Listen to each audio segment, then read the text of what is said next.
What is up, world? You are in tune to the KnoItAllZ podcast. And man, you not only got your usual suspects here, you got the whole squad, man. You got the whole squad. What is happening? I got my man, B-Dirt. What is up? Dirt What it McGirt. do, man? What it do? I'm excited to be here. Thanks for having me. As always, fun to talk football with you fellas. Man, I am super excited, you guys, man. Super excited. And of course, we got the world renowned, the much celebrated, man, anticipated. What's up? Payday, what's good, man? Most celebrated. Thank you. I think I'm most celebrated just in this 5 seconds. But yeah, what's happening, Mod? Happy to be here with the KnoItAllZ crew, the world famous trio. Hey, you're still my mom's favorite if it matters, Pay. That includes me in the mix. Hey man, and we got my mellow, my man, my partner, the big homie. Tate, what's popping, man? Ma, what's good, man? It's good to be here with the KnoItAllZ crew, the homies, and everybody, man. Let's get into it and get this final mock draft before the big day this Thursday, man. We got the big dance coming. I'm telling you, I'm super excited. And of course, the world's famous, my guy, the sign maker extraordinaire himself, Big G, the yellow fella. What's good, man? What's crack-a-lackin', fellas, man? Let's get them algorithms up early and often for this show. But I'm telling you right now, we going into it, and I'm telling you, Dak Prescott is big trash, and Ma gonna try to make excuses for that dude, and he gonna pick a trash draft, and I can't wait till we get the grades at the end of the draft. So let's go. Here you go, man. Here you go. Look, my man, look, we want you guys to make sure, like he said, get the algorithms up. Make sure that you like and subscribe. Like and subscribe. Like us on Facebook. Subscribe on YouTube and Twitch so that when we go live, you'll definitely get those notifications. And man, we're about to get it cooking. We see y'all over there in the live chat. Thank y'all for being here and getting us started, getting us on our way. But man, we will be back right after this.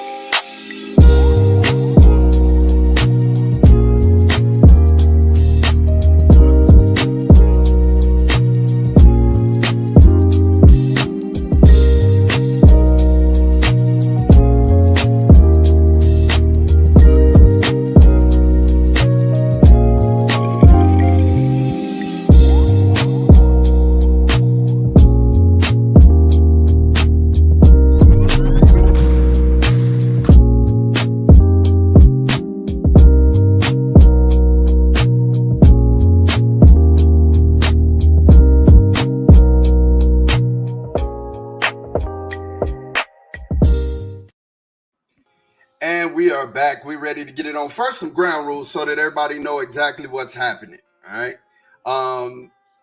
Shout out to Ronald Blake, Mr. Woodside, Afton. We see y'all in the chat. Definitely Austin's Art. The rules are no trades. No trades. It's going to be straight. Everybody's picking straight through because I see that there are some people asking if we're going to do. What's up, J. Steve? There's some people asking if we are going to do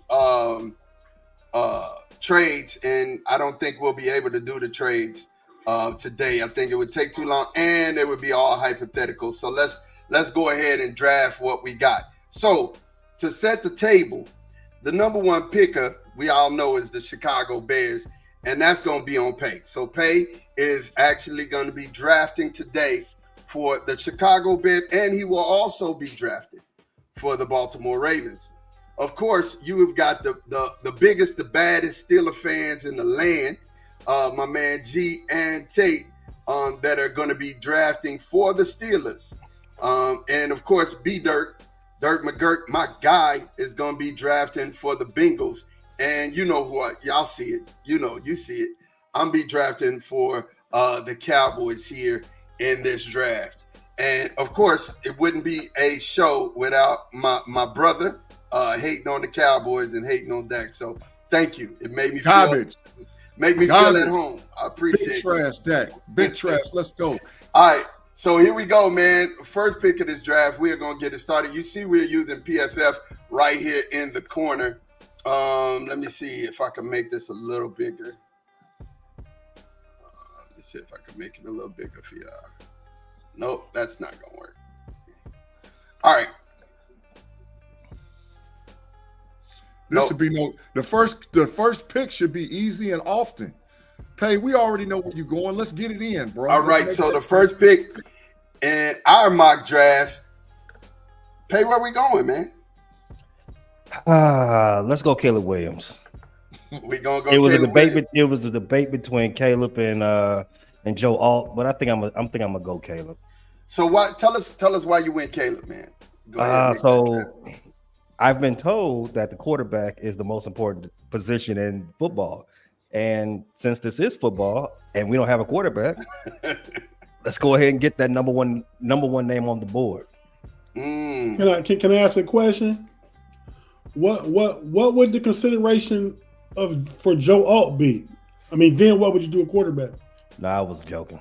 Oh, okay. You would run the ball a lot. Hey, I got a question to ask too, just to ask Pay. Do you think there was any consideration for Jaden Daniels to be that pick and or for a team giving you a king's ransom to go up and get that number one pick? For if I'm the GM, no. Yeah. No consideration for Jaden. Yeah. No consideration for Jaden. No haul is big enough. No haul is big enough. None.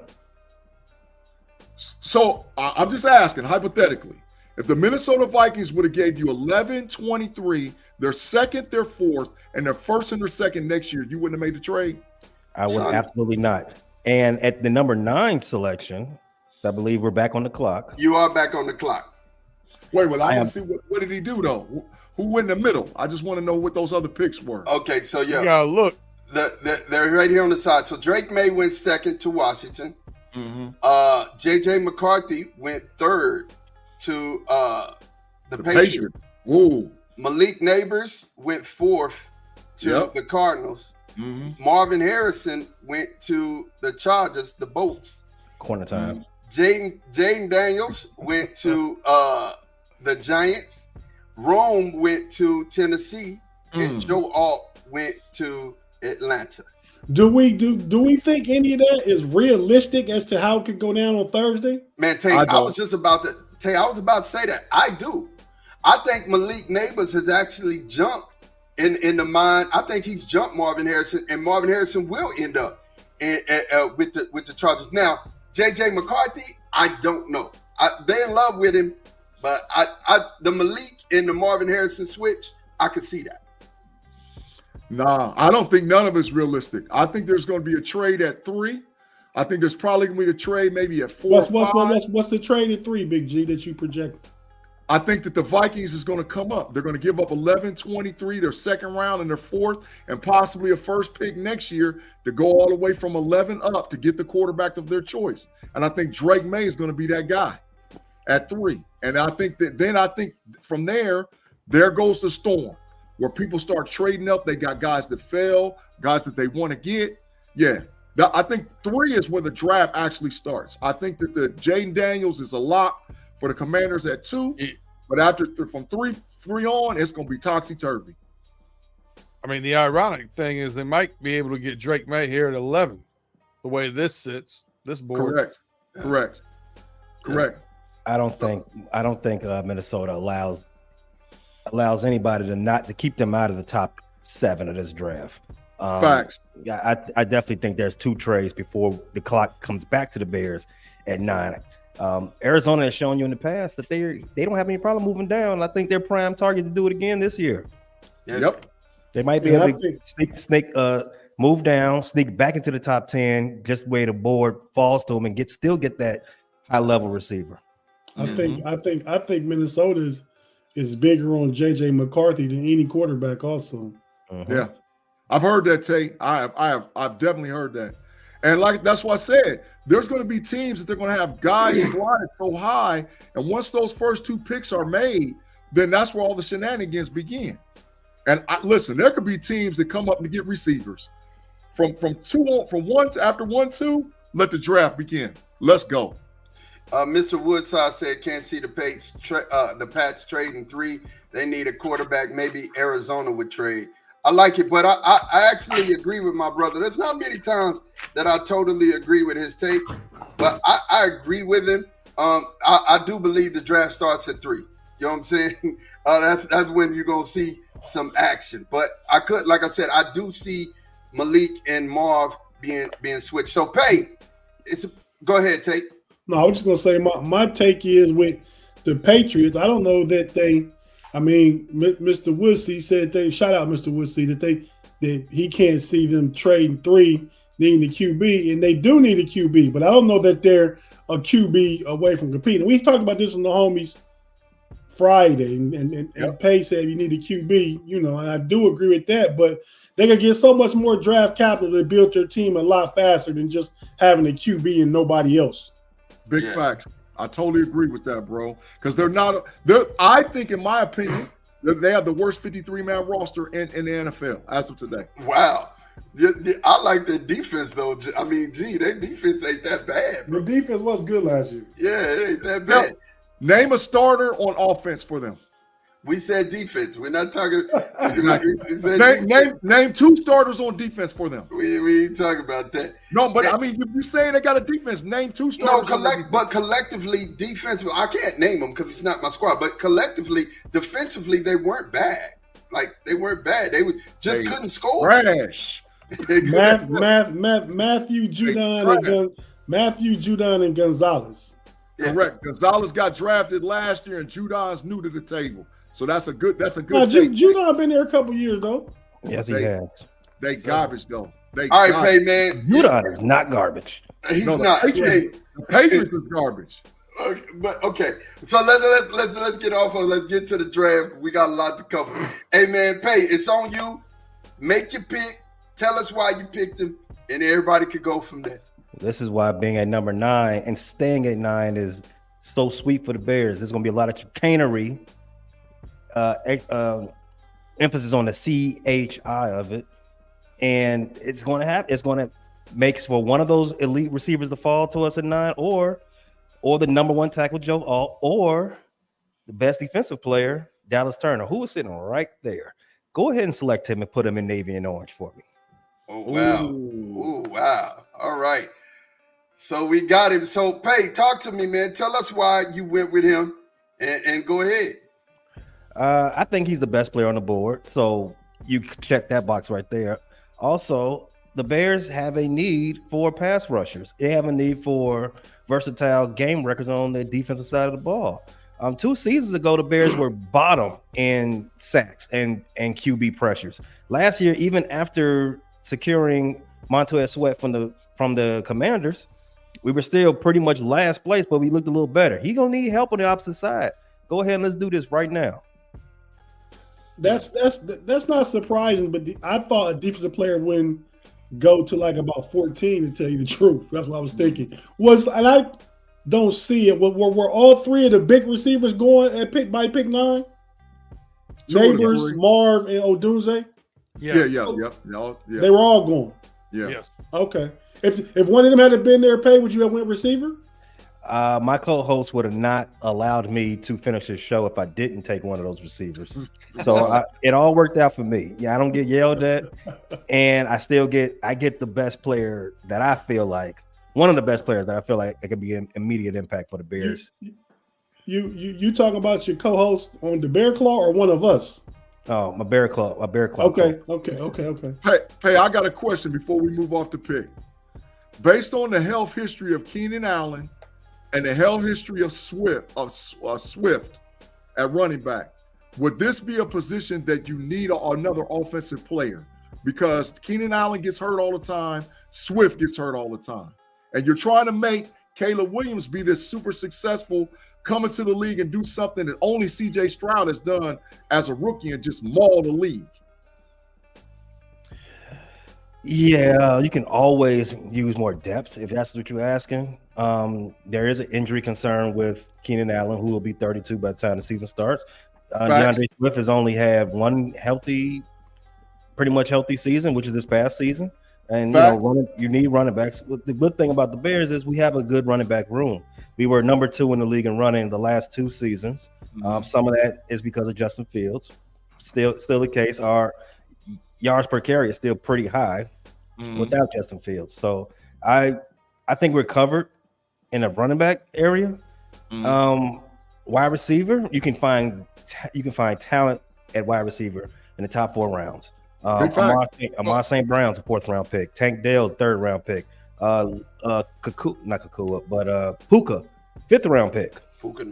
But and what about Brock Bowers? He was sitting right there. That was where I was like, okay, in my mind, that's where you go. It's not a need. It's not a need. Like B Dirt said, it's not a need. We did just lock up our tight end Cole Kmet to a multi-year contract last offseason. And do you have a second? I mean, we can have a dual tight end system. I guess we can do that. I think we need to move trade back, and we're not trading back. Trade back. Now. Hey, but B Dirt being big bias because he's trying to get Blake Bowers to slide on. No, down. not at all. Not at all. I wouldn't pick in a top 10 taking a tight end and tying in that top 10 contract for a tight end. I'd rather take the value there. Even though I think Brock Bowers is a hit, I agree with what Pay did there. I think he got a dynamic piece on defense, and he's still poised to get a really good wide receiver round 2, and he's going to have almost the pick of the litter at running backs at the beginning of round 3. And it follows the model of what the Texans did last year. Get the best quarterback off the board and get the best defender off the board. Yep. Right. Makes a lot of sense. Makes a lot of sense. Right. So in between the picks, just to run up the board, for Shanu went at 10, the tackle from Penn State. J.C. Latham went tackle from Alabama, went to Minnesota. I don't know how that happened. The Broncos took Brock Bowers. The Raiders took Quinyon Mitchell. The Saints took how do you say his name? It's Fuaga, right? Yeah. From the tackle from Oregon State. And then the Colts took Terrion Arnold, the quarterback from Alabama. And then Troy from Washington, the tackle. I'm not even gonna mutilate his name like that. Say it again. Fuatu? Fuatu. It gets another N in there for. So that's why I was like, okay.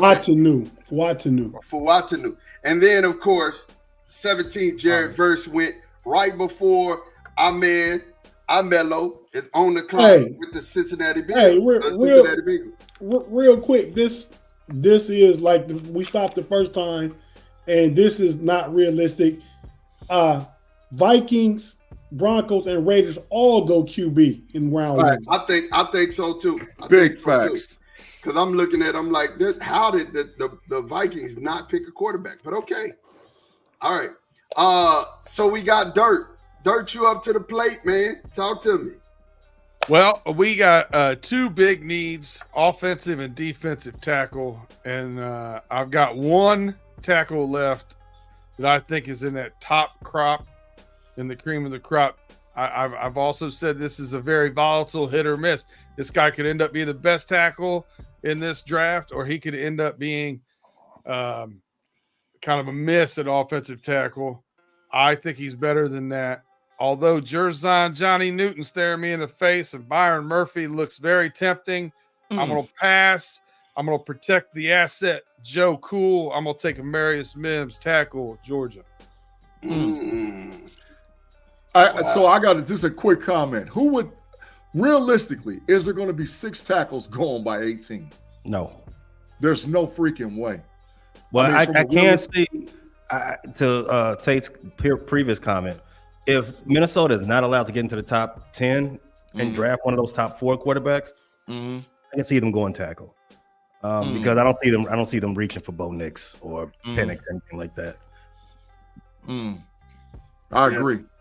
So tell me, Dirt. You kind of B-Dirt, man. You kind of spoke about it a little bit, but what's your reasoning? Why pick this guy? I feel like there's a significant drop off in tackle. You can make an argument for one more tackle being a starting tackle here in this group, other than Mims in my mind. and then you have a significant drop off. At defensive tackle, especially for our system where we want to get one of those bigger guys, I feel like we can get somebody in rounds 2 or 3, and we have 2 picks in round 3. So I feel like it's easier for us to fill that gap at defensive tackle to put somebody in there with Rankin than it is at offensive tackle. I also like that we have Amarius Mims. Obviously didn't have as many starts as you would like him to have, but he gets to sit behind Brown, who we brought in at right tackle, until history would say he gets injured. Good stuff. Hey, Big Dirt. Biggest upside offensive lineman the Bengals have had since Anthony Munoz. That's saying something. Oh, I'm saying a lot. I just said upside since Anthony Munoz. I ain't dogging it. I'm just saying that's saying a lot. That's saying really how good the kid is, because I think he's a potential top 20 pick. So I agree in totality. Definitely agree. I think our brass in the front office would much rather have Latham, somebody that I think is more of a plug and play and day one starter. But I'm good with Mims. With what you said, B Dirt, if it was Latham, wouldn't he sit behind the 2 veterans that you have right now? He would, starting off the season regardless, I think. But I think he would have I think there's going to be the ability to have a competition there when we're not paying a whole lot of money for a right tackle right now. So, B-Dirt, I'm about to put your podcast partner in the matrix for that comment right there, bro. He said that he think that Mims is in the 2nd or the 3rd round. Have you lost your mind? Is that a matrix? Is that a matrix? I don't think he means 2nd or 3rd round. He better clean it up quick, because he's gonna be in the matrix. 2nd or 3rd round, that kid's a top 20 pick. I think he may have been the 2nd and 3rd pick, Sean. Okay, all right. Like either one's outrageous. Like 2nd or 3rd tackles, what I think he meant. I'm giving Tim some credit. Give him some credit. I believe in Tim. I believe in you, man. But Big G he put you in the matrix. Get in there. All right, so we got on the clock. Still a nation. Who's gonna take this? Who's gonna take the honors and run up to the podium with their pick? Go ahead, Big G. I'm curious to see what you would do right here with all the tackles gone.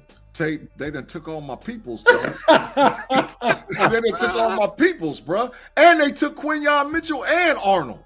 They done took all my peoples, bro. They being greedy over there, bro. And we have no trades, and you can't trade back. Because if this actually happens, man, I'm adios muchachos quick off that pick. I'm going backwards so fast, you ain't gonna be able to, your head's gonna spin. I'm moving back because I'm gonna give me some extra picks. Because But at this stage, what's left on the board, knowing what our needs are, Jackson Powers Johnson, center, Oregon, run him at 20. Wow. Okay, so we got him. Man. So can I ask Big G why? Yeah, I was gonna ask you. Why JPJ over our guy from Duke? So Barton is a great player. I'm not saying he's not a great player, but Barton only has 8 career starts at center in the 3+ years he played at Duke. He played the majority of his time actually at tackle, if you actually go back and watch the film and look at him. But so Barton wasn't on the board either. Oh, he wasn't. He went right in front of you.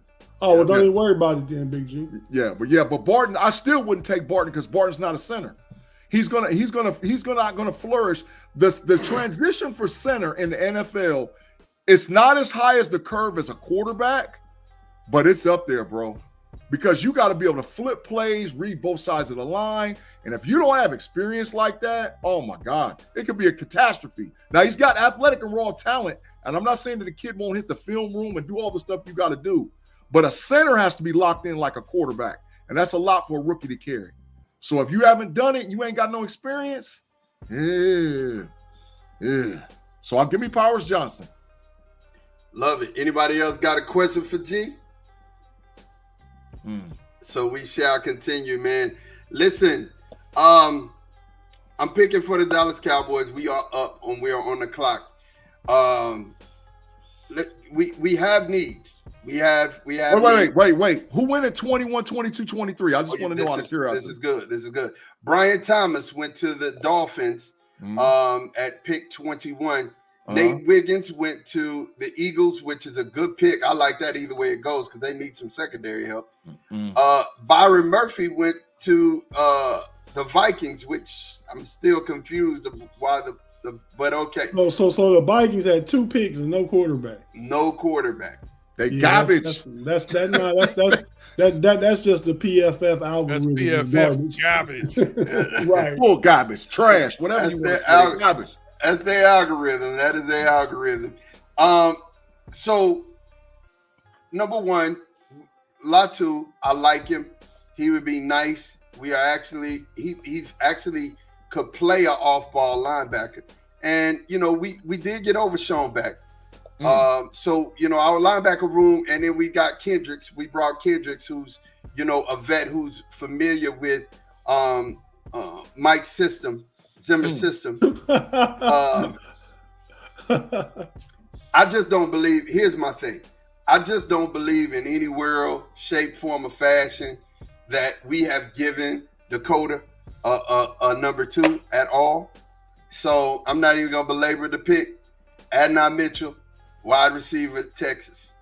I would run this pick up here to the board. I love it. You can talk to me about it. I know that they're either going to go Adnan or Xavier. I like Adnan better. Cooper DeJean is such a Buffalo Bills pick. It really is, and we'll talk about that. Questions? Anybody have questions? I mean, I think we all knew with the bias and the need to get for Texas Longhorn, they need to get Dak a weapon that's going to turn into Trey Lance weapon in the 2025 season. Cap. Big facts. You're pretty much right. After the interview I saw, and I think I shared that interview with you, Tate. He basically is like, I'm content with whatever happened, man. You know what I'm saying? I'm play out my contract. We got an understanding. We're going to do what we're going to do. And I mean, I don't blame it. Kudos to you, man. I want you to get your money, take care of your family. And if you leave, you leave. I mean, it is what it is. Yeah. But on that, anyone else have any other questions? No, it makes sense, though. But you know what it really do, though, Mod? On the for real tip, it does give Dak a chance where he's not going to be big trash. Because Adnan Mitchell is a dog. He's an animal. He's a dog. And so now you give him, and you got a decent tight end and another WR. They still got to solve the running back, but that gives him a chance. That gives him a chance. Yeah. So at 25, the Packers, good pick, hometown kid, Austin kid, Tyler Guyton. The safety from Minnesota? No, Tyler Guyton, the tackle from Oklahoma. Yeah. Oh yeah, he garbage. And no, he's only been playing tackle for 2 years. Really good athlete. Great athlete. After that, yeah. And I know his family. Ray is his godfather. Ray Jackson is his godfather. I know that's your people, but bro, he gonna struggle at the NFL level for a little while. I think he'll be good. Xavier Worthy went to the Bucs. I think that's an excellent pick. Too high. Yeah, I think. Well, somebody's gonna get him. Somebody's gonna get him during at this time in the draft. Beater. Tell me about what them fast receivers that run them fast times in the combine. How they work out in the NFL, and that's another bogus PFF. There ain't no way Buffalo not taking a receiver. No way. Facts. And Buffalo needs one bad. But Beater, them fast wide receivers, they work out well in Cincinnati, bro. I wake up in a cold sweat every once in a while about Johnny Ross. That's what I'm talking about. But I'm gonna tell you, I'm the guy was popped out of nowhere out of Washington. He went from a third rounder to a first rounder because Yeah, but Xavier Worthy is different. He don't have straight line speed. He's a football player. He really is. I mean, for somebody like Saban to say that he's uncheckable and nobody in the country. I mean, he did Kool-Aid and them bad. Both corners he did raggedy. Right, so I mean, he can run routes, and he's a football player. I don't think he is this guy, but I think he's in the mold of this guy.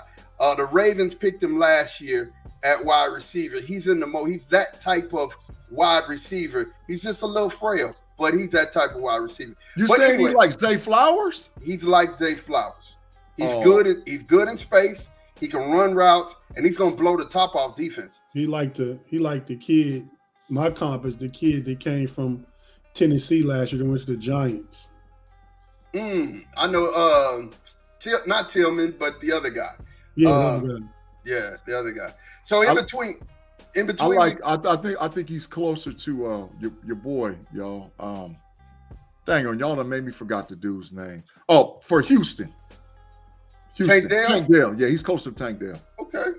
Yeah. I mean, still, he's more of a wide receiver than a speed guy, and I think you're gonna get him. Could he have went too high here? Yeah, probably so. Latu went to the Cardinals. Cooper DeJean went to, and B-Dirt laughed about this. I know that was Payday that laughed about this. Went to the Bengals. Chop Robinson. Bills. The went Bills. to the Bills. I'm sorry. Chop So Robinson. white corner in Buffalo makes sense. Yeah. Crazy. It ain't happening. Chop Robinson went to Detroit. Now, if that happened, wow. Excellent pick for Detroit. God, Yeah, if Detroit get chopped, it's gonna be big problems with him and Hutchinson, boy. Yes, you know it. From one side to the other. So you're up, Pay. You're up again, man. You're up with the Ravens. Talk to me. So check this one out, man. I had Jerzon Newton being available around this time. It looks like PFN's model, they rank him a little higher. So him being here, it works out correctly. So I had him at being a target, as well as Jordan Morgan. But Kool-Aid McKinstry sitting right there is very interesting. Ooh. A cornerback is necessary for the Bengals. They like to have a lot. They like to have 6 DBs on the field a lot. And if you notice, Marlon Humphrey getting a little bit too fragile.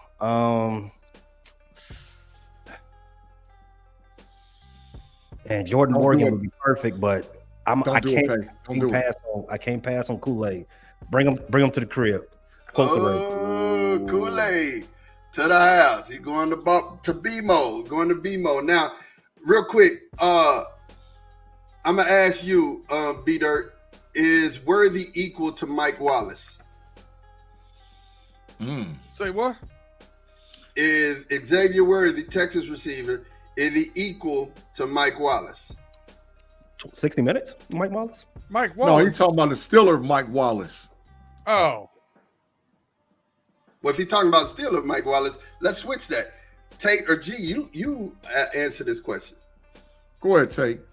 Mike Wallace is probably a better player. Not quite as fast. Mike Wallace was 4.29, but Mike Wallace was like 6 foot 205, much bigger player. Mm-hmm. Yeah, absolutely. And was part of the young crew, the young money that was out there killing them for a minute for the Steeler Nation. So Austin's Art said Kool-Aid, they happy about that pick. Ronald Blake said Bama. And Austin's Art said I feel dumb for not putting Kool-Aid as a play on my wish list. Shouldn't feel that way, man. Pay, why did you go with Kool-Aid? So the Bengals like to play 6 DBs. Marlon Humphrey has been getting a little banged up the last couple of seasons. The Ravens like to play. He said the Bengals. Yeah, he said the Bengals like. I'm sorry. Yes, the Ravens like to play 6 DBs out there. Very confusing for opposing quarterback to figure out at times. Kool-Aid being right there is a steal in my opinion, because I think he should have been gone 3 to 5 picks earlier than number 30. So I can't let him fall too much further. Bring facts. Bring Kool-Aid to Baltimore. Yeah, big facts. Yeah. So on the clock, we got B-Dirt. B-Dirt, talk to me, man. What are we looking at? Well, I tell you, Mikey Sanders still as a transition from Mike Hilton would be a great addition there. Corner, another wide receiver, Keon Coleman. Obviously, we have tight end needs, but glaring weakness on this team last year, 31st in rush defense. Bring me the mutant, Chris Jenkins, number 50 ranked player there from Michigan. Peter, why you stealing my dudes, dog? You just stole Mims and Jenkins, man. What you doing over there, man? Just tell my players, dog. That's a need, and he's the best available on the board right now. That is big facts. He's a dog. Chris Jenkins is a monster. B over there doing that a little bit of that advanced scouting. I see you, B. Yeah, big facts. Big facts. Getting this Connor Stallions on.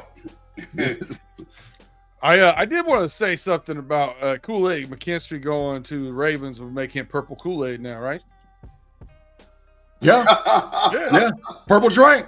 Purple drink. I make purple drink. Purple stuff. Drink. Yeah, big purple facts. stuff. As I said, Jenkins, awesome. So who's up for Still a Nation? Tate Boy Fresh is. What he ain't who you got, Tate? Oh, he looking. Yeah, I'm looking at the board, man, and yeah. That you see that safety's up there, bro. Flip the linebackers, man. I know that's what Tate gonna look. I see Tyler Nubin is up there too. Mm-hmm. And look at them linebackers, Tate. Look at them. Yeah, them first three is nice ones. That hopefully you get one with the first third round pick. WR. But yeah, I know where you're going.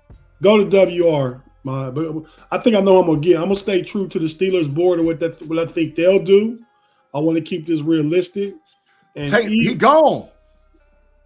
Who, Xavier? Yeah, he gone. He gone. But you know, you've kind of talked me into, and I've watched some highlight reel stuff like that, man. Even though he's not the highest ranked receiver on the board, he best fits the Steelers. Give me Ricky Pearsall. Yeah. For the Steelers at pick number 51. I like Ricky. Tate, I like the pick, but I'd have took Nubin. But that's just me. You know. Yeah, the value was there for Nubin, but I'm trying to. You would have took Nubin. The Steelers wouldn't have took Nubin. Center, wide receiver, tackle, cornerback. So you know, with the first three picks, I think so.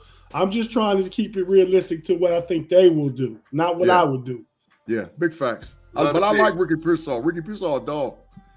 Baby Cup. Yeah, Cooper Cup. So after just an update, after Chris Jenkins went, the Michigan cornerback went. Mike. That's a good pickup for the Eagles. Yeah, for the Eagles, they need defensive help, and they got. Don't forget in the first round they took Nick Wiggins. Ooh, they would be locking it down over there. And so after the Ricky Pearsall pick, Troy Franklin went to the Rams. Keon Coleman went to the Eagles. Man, if this was the Eagles draft, the haul there is just ridiculous. Yeah. Then at 54, Michael Penix Jr. went to Cleveland. And then what? Yeah, that's what they got. Big trash. I can see that. As soon as they can get out the Deshaun Watson contract, they gonna try to.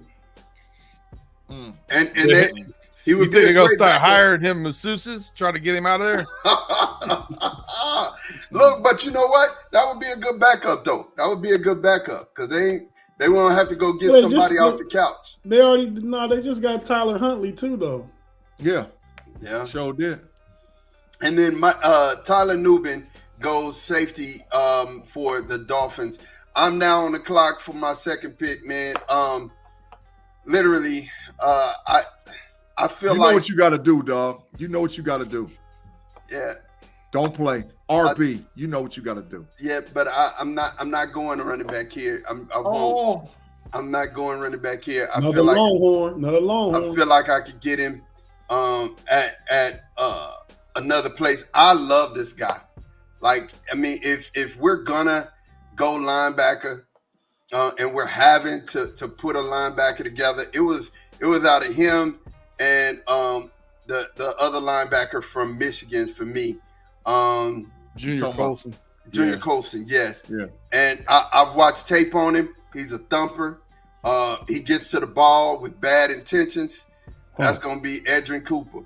I'll take him linebacker, Texas A&M. I don't dislike that pick, bro. I don't dislike that pick, but to me, and I'm an outsider looking in, their pressing need is they have to get an RB1, man. And if you got a kid like Benson sitting on the board at Florida State, or Blake Corum, or Brooks from Texas, oh, bro, you got to go get one of them dudes, dog. You got to get one of them dudes. I feel you got to have a guy to run the ball. I feel you. Next on the clock, Baltimore Ravens. I know you've been over there looking. Talk to me. Talk to me, Pay. Yeah. This is the way the board is falling is really crazy. I had a plan. I did not think the best player on the board would be a corner in the first and second round by the time the Ravens got back up. I don't want to reach for anybody. I wish I could trade back. Because I had a plan to take the best wide receiver available. I don't want to spend any more draft capital on a corner again. I will pass on that. I will take the tackle out of BYU and Mr. Kirian. I will take him, and he was right there, right in front of you, number 57 overall. There we go, right there. Okay. I'll take him and let's start filling in some gaps over there on that line. Hey, I sat down on film on him last night, man. Filling in gaps. Because I thought, Paul. go ahead. Yeah, no, that ain't no pause. Say No what Diddy. you say. No doubt. Come on, bro. Ain't no pause in this. No Diddy. No doubt. No Diddy. Yeah, no doubt. Hey, but Pay, I sat out on some tape on him last night, bro. I watched about 25 minutes, man. 20 minutes of tape on him, just because I think he could be a second round option for the Steelers at tackle. He's worth it, bro. He's worth it. He's got a definite upside. Super long arms too, man. Super long arms. Well, we got payback on the clock for the Bears. The Bears. What you got, Bears? The Bears. Shout out to everybody that's watching. Everybody, especially on the Bear Claw podcast, on Facebook, and on the Frustrated Chicago Sports Fan on YouTube. Mel in Motion. I seen her in the comments. She had something to say to the Cowboy representative of the team. But for the Bears, we are first pick for the third round, Chicago Bears. I was hoping he was going to still be there. My plan to sabotage the Ravens for the Bears' benefit backfired. But I was looking at Blake Corum. I was hoping he'll still be there for the Bears. In that case, I do need to go. Yeah, I'm Benson. I don't want to reach. I needed a wide receiver. I don't want to reach. But let's go ahead and take Mr. Jalen Wright, halfback out of Tennessee. He's nice. He's nice, and that made me remember the receiver from Tennessee. I thought was Jalen Hyatt. Yep. So you would take him over Benson? Yeah. See, the thing is, I think Jalen, he adds a little bit more spunk to our backfield. He's just a little, we already have somebody like him, like Benson. Give me Jalen, because he can flesh out. He has an automatic role, and if he doesn't get on the field on offense, we have a needed kick returner. All right, makes sense. Makes sense. Like it, Ronald Blake said, from the sounds of this exercise, the draft is only 3 or 4 rounds deep at the most. No. Yeah. No. It's really deep. Yeah. It's really deep. We got the Cincinnati Bengals on the clock. I agree with Ronald Blake. There's a big fall off after round 3 in talent. A big fall off. Maybe right at the beginning of 4. Right, maybe right at the beginning of 4. Yeah. Talk to me, B Dirt, man. You up next? Well, 2 biggest needs we've addressed right now. I would love to double up at tackle in this draft, but I don't see the value there. So really looking at next available that, best available that fits our needs. And that's going to be the T. Higgins replacement, I believe. Johnny Wilson, wide receiver, Florida State. Third dude he done swooped from me, Tate. Third dude he done got from me, Tate. Third dude. What is he doing? But Big G, tell me if I've picked something that doesn't fit our team needs and been best available. It's just the way this draft fell. Yeah, it makes perfect sense, Peter. But it you can tell, and I'm gonna make this comment, I mean it and wholeheartedly. I ain't talking about them trash Browns, but the Ravens and the Bengals and the Steelers, You can tell how they draft because we all are targeting the same players because we know we got to face each other twice in the division. So we got to fill our needs to beat each other. So I think that the Steelers the Bengals, and the Ravens might be three of the most active teams come draft time with trades because they're going to have to jump up in front of each other to get the guys that they want.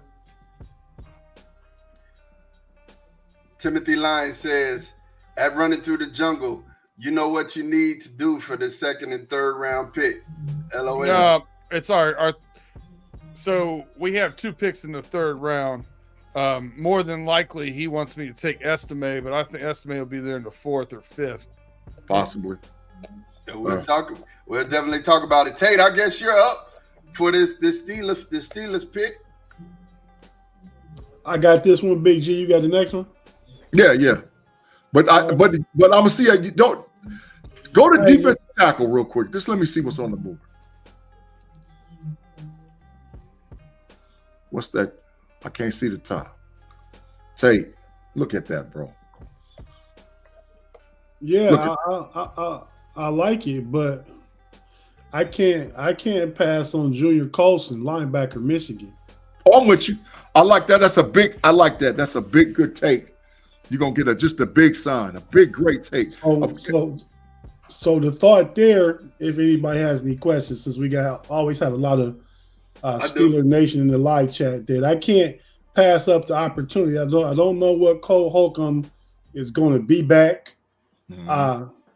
Our dude, what's his name? Elandon Roberts is nice on run down, coming downhill thumper. He's under contract for this last year, and he's 30 years old. Will be 31 by the end of the season. I can't pass on pairing Junior Colson with Patrick Queen. Oh my God. Tate, do we have the best linebackers in the NFL at that point? Patrick Queen, pump your brakes a little bit, Big G. TJ Watt, I'm just saying. Oh, you mean as a foursome? As TJ Watt, Highsmith, Junior Colston, and Queen. I'm just gonna say top 5 because I don't want to just jump out there. I know you sometimes don't mind just jumping out there. Yeah. So I'm gonna say top 5. He stays out there. Be dirt, you right. But as a collective, just a twosome in the middle, I think that potentially they have the upside to be a top tandem in the middle. Love it. All right, love it, bro. Love it. Good pick. So let's update and go ahead and get everybody updated here. After the Bengals pick, TJ Tampa went to the 49ers. Yeah. Christian Haynes, guard out of Connecticut, went to Kansas City. Blake Corum went to Purgatory. He went to Carolina. Straight Purgatory. That's hilarious. The Cardinals took Rook Ohorio from Clemson. Aurora. That guy's on my list too. I like him a lot. I think he's undervalued. Storm brother. And then Washington Commanders took Jaden Hicks from Washington State. The Patriots took Chris Braswell, the end from Alabama. Definitely we have Malachi Corley. Good one. Ooh. Now that makes another wide receiver that the Chargers, the Bolts got. Yeah, so that makes the Chargers have Marvin Harrison and Malachi Corley. Ooh. And they got rid of Keenan Allen and they got Mike Williams. And so they got Justin Herbert some weapons. Yeah, definitely. That I think that's smart. Andrew Phillips, cornerback from Kentucky, and the Giants need some cornerback help.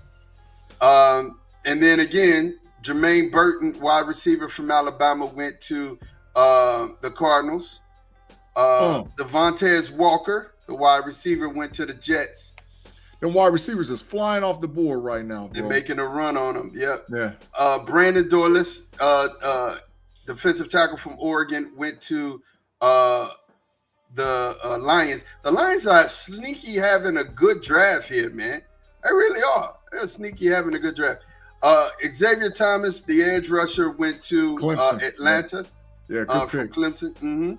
Jalen Wright, of course, was the next pick for Chicago, and from the running back from Tennessee. Javon Baker, the wide receiver from UCF, went to the Broncos. Man, them receivers is going. Yep. Trey Benson went to the Raiders here, and that's the halfback from Florida State. The tackle from TCU, Brandon Coleman Goodwin, we're going to Washington. It was from Seattle.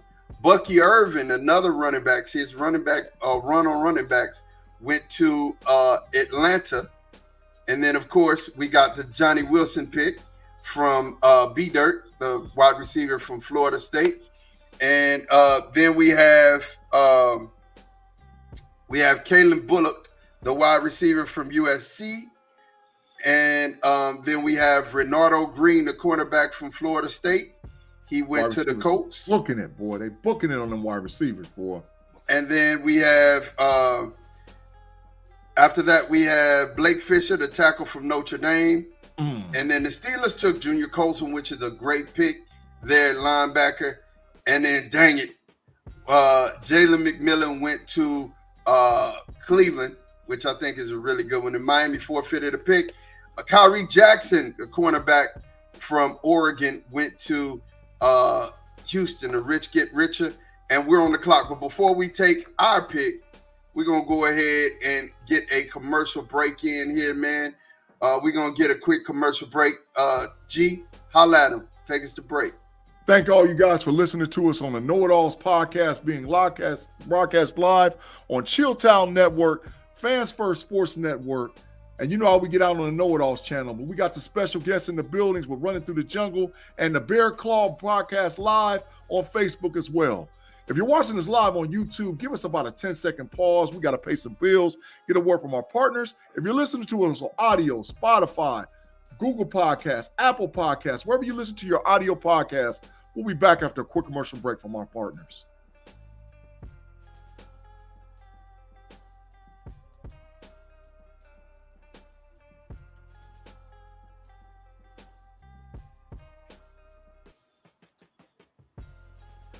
And we are back, you guys. We're ready to get it in. And, of course, the Cowboys are on the clock.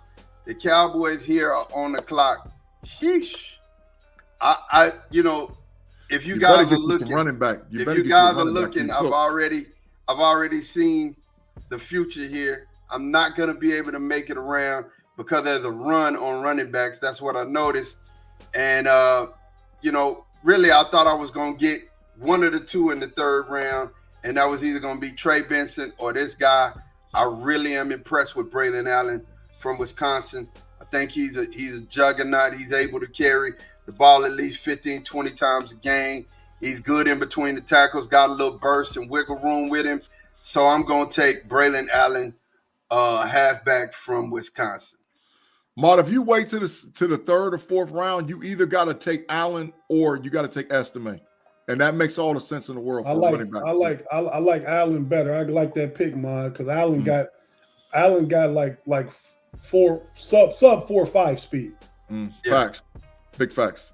Definitely, and if you look at the history, Wisconsin put some running backs out. So, man, I definitely want to go with them as far as the running back is concerned. So what you saying, man? Y'all had Zeke, now you getting Braylon Allen. You saying Big Ten running backs do it better? I'm saying tell them, Tate. Big Ten running backs do it better, man. I mean, you know what I'm saying? They do it better. They do it better. They do it big. You know what I'm saying? They do it big. So, payday. What's popping, my G, my mellow, my man? It is your time. Does anybody think that the all-pro tight end out of Baltimore, Mr. Mark Andrews, is on the downside of his peak, maybe exiting his prime? I don't, but to get another one and pair him for 12 is a boss move. But I thought he already got a dude though. What's Isaiah Likely? Isaiah Likely is there as well. I know, but I think Isaiah Likely profiles less like a in the middle type staunch guy, can make all the tough catches. Isaiah Likely more of a down the seam type of tight end. He's not an inline tight end. But what was the tackle called that they made the rule about because of Mark Andrews? Not horse collar, hip drop. Hip drop, yeah. Mark Andrews is dropping down because of the hip drop. I mean, he's still probably got another year left, maybe. Mm-hmm. All right. Just a question, something that you think about when you're in these draft rooms, in these war rooms. Like, man, how much time do I have left on the guy presently, and what should I be looking for in the future? And you all know those guys from Iowa, they're different. They're built different, man. Eric Ali. Yeah, just those tight. You saw the guy before him. What's Sam Laporta, also from Iowa. If he's got any bit of that, this is a steal for the Baltimore Ravens. You're forgetting about the tight end from the 49ers. He's from Iowa. Oh yeah, I ain't forgot about him. Kittle, George Kittle. He's also, they built, like I said, they built different. And I'll be there calling timeout, bro. I'm out. If that's going to be your strength to stand on for picking Eric All, he never played it down for Iowa. He played at Michigan, transferred with our quarterback, and got hurt in the preseason and blew out his ACL. So you might want to pick somebody down at Iowa. Uh-oh. I didn't know Big that. facts. Too late now. He played for Michigan and had a big game against Penn State, not this past year, the year before. Correct. Yeah. But because of the Loveland and some of the picks with the guys we had coming in this year, and he was he's kind of loyal to his quarterback. He left with his quarterback and went to Iowa. They both got hurt. Yep, big facts. Oh well. Well, you dang, Eric Costa messed up. I haven't he's made a good tight end yet. I haven't made your pick yet, so the pick ain't in. Run the pick, bro. You can't double back on the card. If he Run the pick. Put the board back up. Put the board back up. Double back with the card. Hey, look. Hold on. That's kind of flaky. The card the card gone, dog. If I'd have this ain't spade. This ain't spade. The card. If the card is gone, I had to push. The card is gone. He said it. He announced it. If B Dirt didn't never say nothing, he would have had to have that pick. Some of us have been in the war room, and some of us have been in the Matrix. Pay, you in the Matrix right now. So Pay, I got to honor your pick. I got to honor your pick, Pay. Hey, what up? That's fine. If he turns out to be just good in the right time is when Mark Andrews is leaving. Perfect pick. I think it is a good pick. It's probably a good pick with high upside. But what I tell y'all backstage when we said Pay was picking for the Bears and the Ravens. This reminds me back in high school when you get the math, you be doing a math question, you get the answer right, but your work will be wrong. That's all Pay did right there. And you know what? That ain't right. To me, that's still right. It's still right. It's still right. It's still right. We just did it. We got there two different ways, man. I'd rather be right. Don't worry about the machinations in the back. Just don't worry about all that. Just get the don't cloud the issue with the facts. Exactly. So the Green Bay Packers, they selected Marshawn Lloyd after I took Braylon Allen. Austin Booker, who's going to be a good one, went down to Tampa Bay. Told you it was a run on running backs. Ray Davis went over there to the Cardinals. I don't know what the Cardinals are doing. There's no rhyme or reason to this pick. And then the Packers doubled up. They got Javon Solomon, the edge rusher from Troy. Then Jalix Hunt, the edge rusher from Houston Christian, went to Tampa Bay. Then, of course, we have the controversial pick of Eric Ali, tight end Iowa. And then, San Francisco picked Jeremiah Trotter Jr. And I was hoping he would get to us. Even though we got Colston. Braylon Trice at Ian from Washington went to Kansas City, and Christian Mahogany from Boston College guard. And on the clock, we have B Dirt with the Bengals. All right. Let me let's humor me here. I want to look at defensive tackle. Mm, mm, mm, mm, mm. Mm, mm, mm, mm, mm. I want to look at cornerback real quick.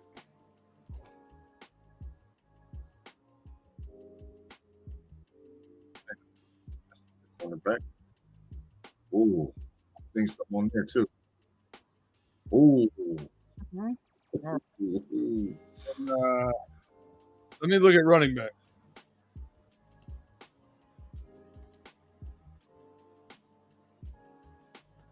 You already know, B-Dirt. You already know that the answer's sitting right in front of your face. Yeah, I think we're gonna take Estime here. Yeah. We got lightning. We need thunder. Let's take Estime and make my co-host happy. We got him off the board. We got him off. Pittsburgh Steelers are on the clock. Flip back to that defensive tackle, bro. Hey, Big G. Yeah. No pressure on you, but this gonna solidify our draft like last year's first 4 rounds did, first 3 rounds did. Because if you get a good pick here, and we already got Jackson Powers Johnson, Ricky Pearsall, and Junior Colson, you make the whole draft right here. No pressure. Tate, look at them 2 guys sitting right there at the top. Mike Hall Jr. and Sweat. Right? Sweat is a poor man's version of Casey Hampton. But Mike Hall Jr., man, is a little different, bro.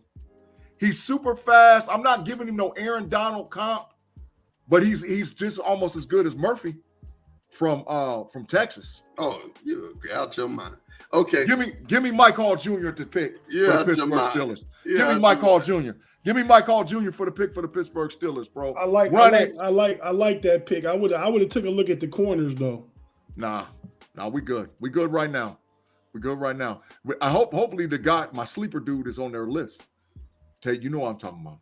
All right. Shh, we can't tell. All right. Spencer Rattler went to the Rams. Mason McCormick from South Dakota State went to the Commanders. Let's see. Darian Taylor Dimison went to Purgatory out there in Carolina. Malik Washington, wide receiver of Virginia, went to Seattle. Dominique Pooney from a tackle from Kansas, went to New England. And then to the Cardinals, Colleen Carson, cornerback, Wake Forest. Cooper Beebe, that's a good one. I like him. That kid from right here at the high school, and from my neighborhood right here, Colleen Carson, 6 foot, 200 pounds. I think he would have been a potential Steelers look if they hadn't got a corner in our next pick. But so I just had to comment that. Yeah, I like. Where Cooper Beebe go? He went to the Bolts. Hey, I made a mistake. What? Y'all 2 picks were messed up. You got Sweat instead of It don't matter. I got Mike Hall. Instead of Hall. We already know. Yeah, we already know Mike Hall. We know it. Yeah. So all right. Because I just seen him as we were getting down here. Cade Stover, Ohio State, went to Tennessee. Jerrion Jones, cornerback from Florida State, went to New York. Cedric Van Pran went to the Vikings. Brennan Jackson went to the edge rusher, went to Atlanta. Atlanta got a lot of edge rushers. Ben Sinnott went tight end, went to the Bolts from Kansas State. Michael Hall went to the Jets, and safety Carmen Kitchens went to from Miami, went to the Raiders. On the clock is the Baltimore Ravens for the 4th pick. For their round 4 pick, and their pick 13 in round 4. The Baltimore Ravens. I haven't taken a running back. You're right. I think the running back I took was for the Bears. They do need a little bit more depth out of that room. I definitely don't think they're gonna run. Derrick Henry to the ground this year, and also with the what's it called? injury history at Justice Hill.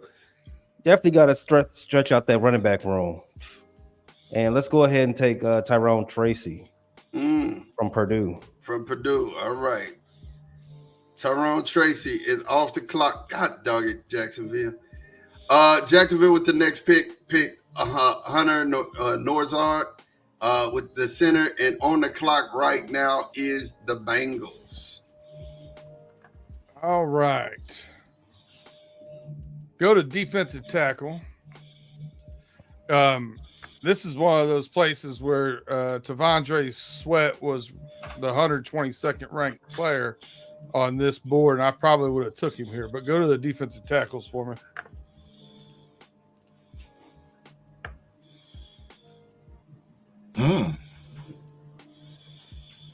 So I'm gonna look at corner real quick.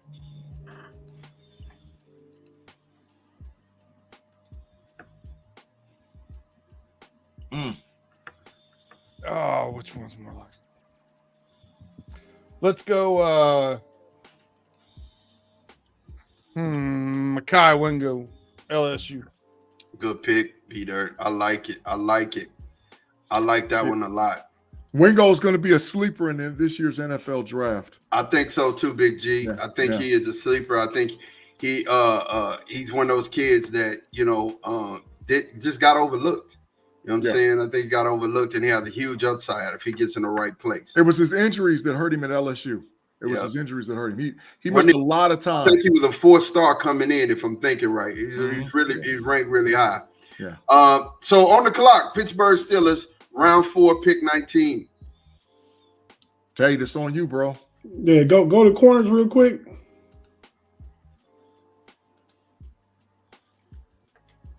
Wait. Just go to wide receiver and look. Brendan Rice is there. I know that. I know that's what I'm going to tell you. But nah. I mean, we already got Ricky Pierce, so I'm gonna feel a need right here. And I know where you don't know where I'm going. Go to D tackle. And B Dirt just took. Who B Dirt just took? Mekhi Mingo. Yeah. Mm-hmm. Go to. I'm taking the 5-star recruit out of LSU, Mason Smith, defensive end. Good pick, Tate. Good pick. You get him to put behind a Cam Hayward and get him ready to play. Who was it that you picked and again? Michael Hall. Yeah. Mason Smith from LSU. Defensive He wouldn't be that low. Yeah, he might be defensive tackle. He was just there. Unless he picked between. Here he is. Yeah. Okay. All right. Yeah, his upside is huge. Like I said, he was a 5-star recruit.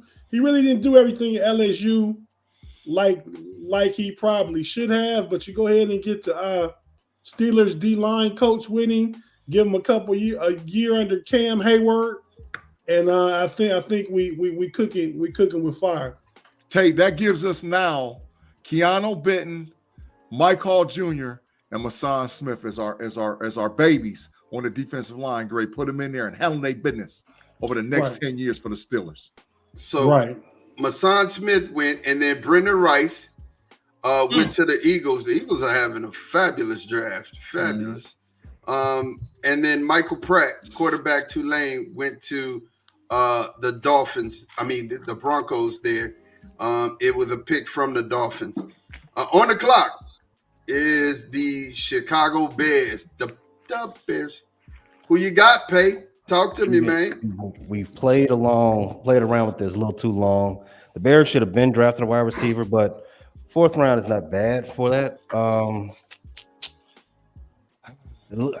I don't trust the number 1 wide receiver on the board, though, as should be taken at this particular point. That's the issue I'm having. But I don't think we can afford to kick this can down the road any further. Let's go ahead and take Aeneas Smith from Texas A&M. Hey, he's got some good tape. I saw good tape against South Carolina, good tape against Arkansas, good tape against LSU. He's got some good tape, man. He's got some good tape. It was a flip up between, if I'm thinking Taj or him would have been a pick. Like if you're gonna get one, it would have been a pick. But I like Aeneas. He's speed guy. I like it. I like it a lot. But Taj from USC went to Houston. The rich get richer. Then San Francisco got a running back halfback from South Dakota State, Isaiah Davis. Jared Wiley, tight end from TCU, a pretty good one, landed down there in Tampa Bay. Cole Bishop, safety from Utah, went to Green Bay. Taki Smith, a safety from Georgia, went to Houston again. Jordan McGee, the linebacker from Temple, pretty decent linebacker, went to the Buffalo Bills. And Dwayne Carter, defensive tackle, went to the Vikings. Lil Wayne. That was Lil Wayne. Yeah, Wayne Carter. The Vikings haven't taken a quarterback, which is crazy in this draft to me, but okay. That's not crazy. That's PFF. PFF is showing that they big trash. Wow. Well, you took away their ability to draft. So I mean, not draft, but trade. Yeah, this is true. This is true. All right. So on the clock again, we got Baltimore Ravens. They got a lot of picks. Looking at. Yeah, the Baltimore Ravens do have a lot of picks. They got 9 in this draft. A lot of picks. So this is pick 130. I was looking for the Baltimore Ravens to do something around on the defensive side of the ball. Maybe who's the best edge out there, or another defensive lineman. Somebody maybe like Kamara Muhammad might have been a good pick for the Bears. I mean, not Bears. I'm sorry, the Ravens. And just so happens he's sitting right there at the top of the board. I'm not going to think too much on this. I'm going to go ahead and take him from Colorado State. Good pick. I like that, but I think that's kind of high for him. And again, that's PFF. And all the other ones, he's down like in the 160s. Good player, good pick. I like the upside, but I just think he's higher on this board than he is in other platforms. Agreed. Agreed for sure. Muhammad Kamara went at 130. Matt from Pittsburgh at tackle went to the Chiefs. The Chiefs are getting some offensive line help. It seems like this is the third lineman they picked. I would too if you had my homeboy sitting back there. I'm gonna protect him at all costs. At all costs, protect yourself at all times. And then it's a protect yourself. Hands up, protect yourself at all times. At all times. And you know what? In your mock draft tape, you actually took Muhammad Kamara, and I like that pick. I really do. Did, but it was in the 6th round. Yeah, I really like that pick.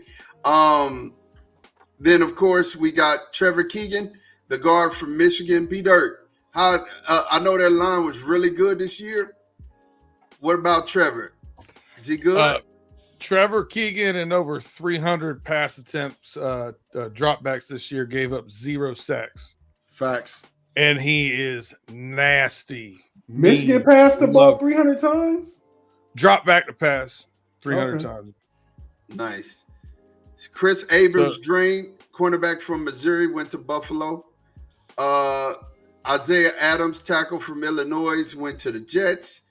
Seon Vaki, the safety from Utah, went to San Francisco. Who may end up playing running back. Yeah. Yeah, big facts.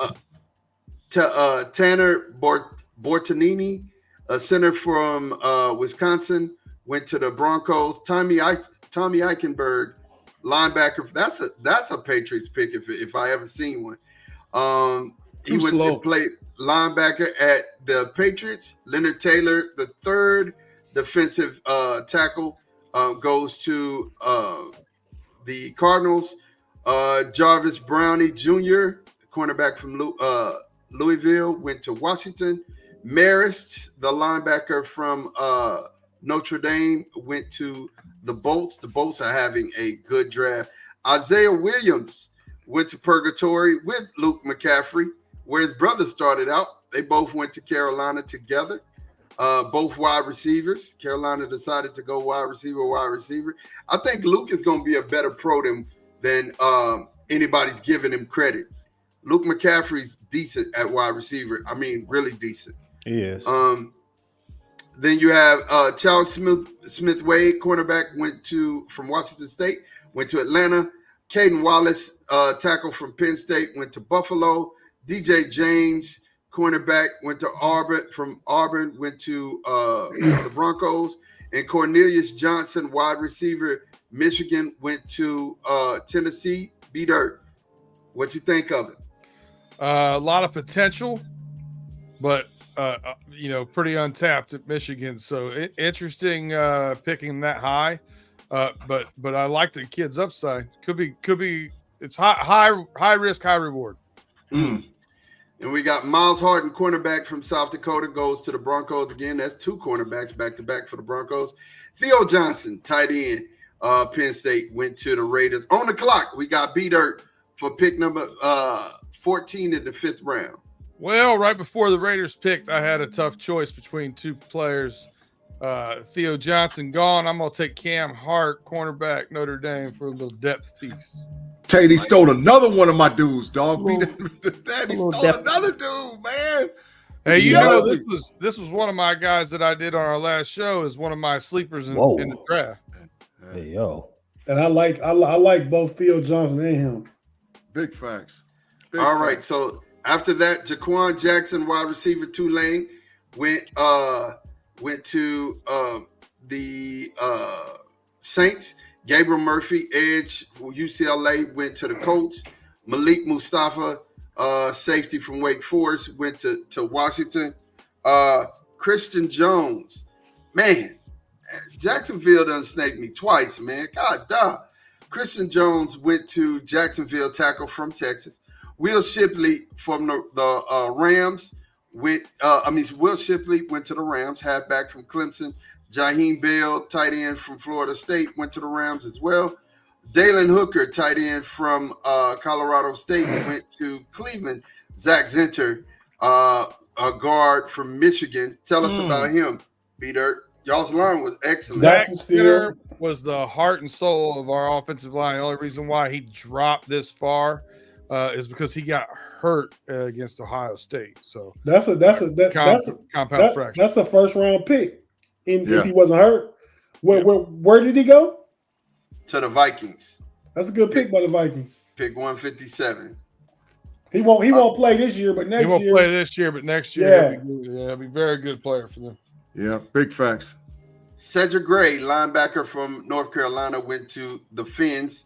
Jordan Winnington, Texas wide receiver, went to Kansas City.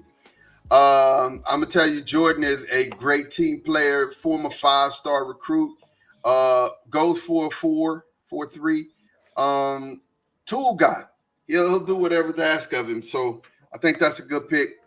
Andy Reid will make something out of him. Patrick Mahomes will make something out of him. You know what? I said that wrong. You're exactly right. Patrick Mahomes. Patty will make something out of him. Matt Nagy is going to make something out of him. That's another one. That's some big facts right there with Nagy. Yeah.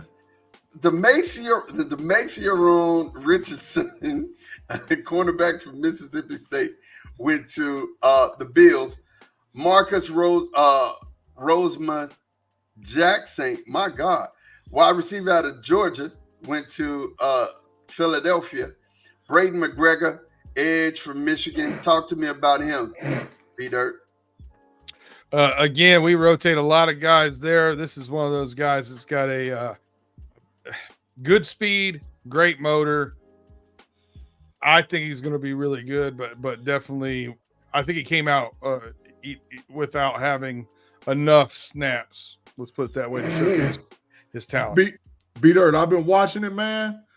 That's like number 16 off the board for Michigan. I think that's either 16 or 17 off the board. I've been counting it as they went. Just because I think that they're going to break the record for most players drafted in the draft. 16 is the record, isn't it? Yeah, I think they just broke it right there with him going. All right, so we have Anthony Gould, wide receiver from Oregon State. It's the first time Buffalo picked a wide receiver. Like, you waited so long in the draft. Should have did that early. And Nelson Caesar, the edge for Houston, went to Detroit. On the clock, we've got none other than my guy Payday. Man, who the Ravens getting? They do. I've been bad on giving them some needs. I've just been taking, best player available. I'm looking. They do have a needed wide receiver, Jalen Coker. Wow, he this is a bit high for him, but I don't want to read. I like Jalen Coker, 6'3", like 210 with the Holy Cross, right? That's what that is. Yeah, and he was expected to go 160, so you're at 165. So I was looking at something like closer to 180 for him. Careful, though, it's a BFF grade. Mm-hmm. Yeah, I don't want to reach. I don't want to reach for a guard or anything like that. I'll just stick with it. Let me get the best player available. Let me take Coker. All right, so we got him off the board with the Baltimore Ravens. On the clock, man, look. So I got my running back. I got my wide receiver. I got my linebacker.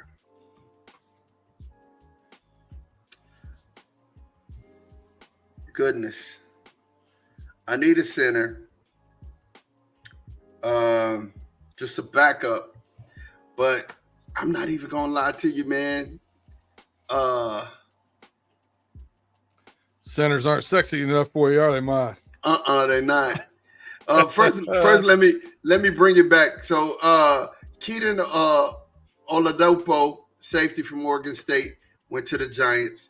Tyler Davis, defensive tackle from Clemson, went to the Vikings. Trevin Wallace, who I don't believe in as a linebacker, he could show me. Linebacker from Kentucky went to New Orleans. Jaden Sheeran, halfback from Monmouth, went to the Packers. Walter Rouse, tackle from Oklahoma, went to New Orleans. And then Tavion Robinson, wide receiver from Kentucky, went to Philadelphia, and Philadelphia got me because I saw him. I was waiting on him.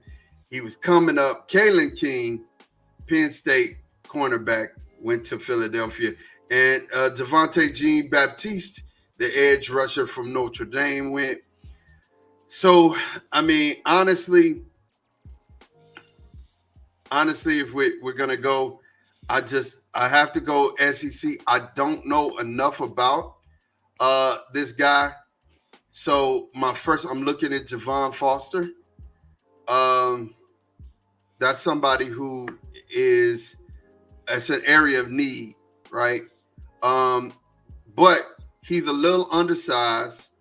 I think he'll be great in coverage. I watched him play. I believe in him. And I would definitely take him over Ryan Watts any day. Josh Newton was pretty good this year. Ryan Watts was big trash. Big trash. I will definitely take him over him, and I'm definitely going to go with cornerback Josh Newton from TCU. Pittsburgh Steelers next on the clock. What we got? Who's drafting for the Steelers in round 6? Flip the quarterbacks, bro. We got 2 6th-round picks, so G got this first one. Yep. Oh, Tate, look who's sitting there, bro. I already know, man. What up, Claude Bishop? All right, What's wait. up, Before I make the pick, just go to offense. I just want to see an offensive lineman.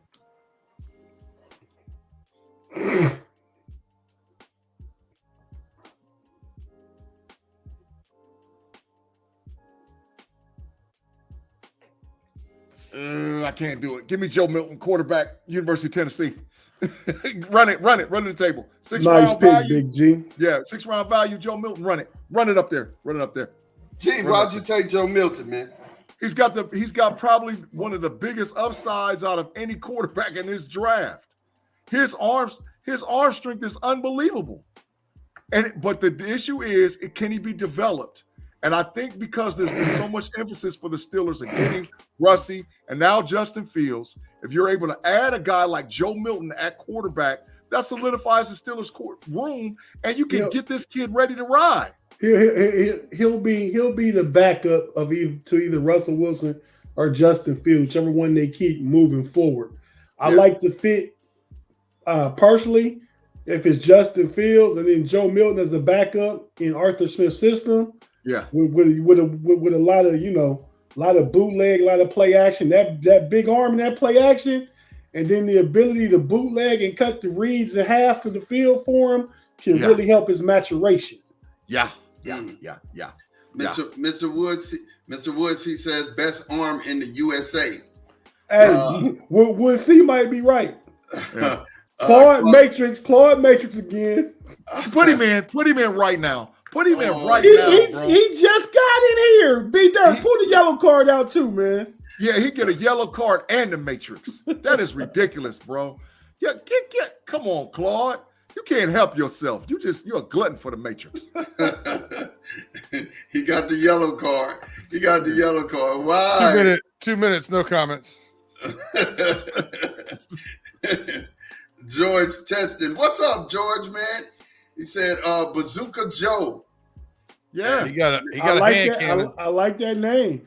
Yeah. Nickname. Mr. Woods, he said slow wind up. And he that also can get coached. A delivery can get coached. Especially when you don't need to wind up to throw it 80 yards. Correct. Yeah. He's got the arm. He can shorten that up easy. Correct. Yeah, B Dirt know a lot about him because he was at Michigan first. I was rooting for him for a while. Mm-hmm. Yeah. So Claude Bishop said he's been here. He was just driving from Harrisburg. Okay. Yeah. So he was watching out of the Matrix via Vito through Harrisburg and then back right back in the Matrix. Well, the fact that he was driving from Harrisburg probably saved you from being in the Matrix a lot earlier on this show than he would have been. Yeah.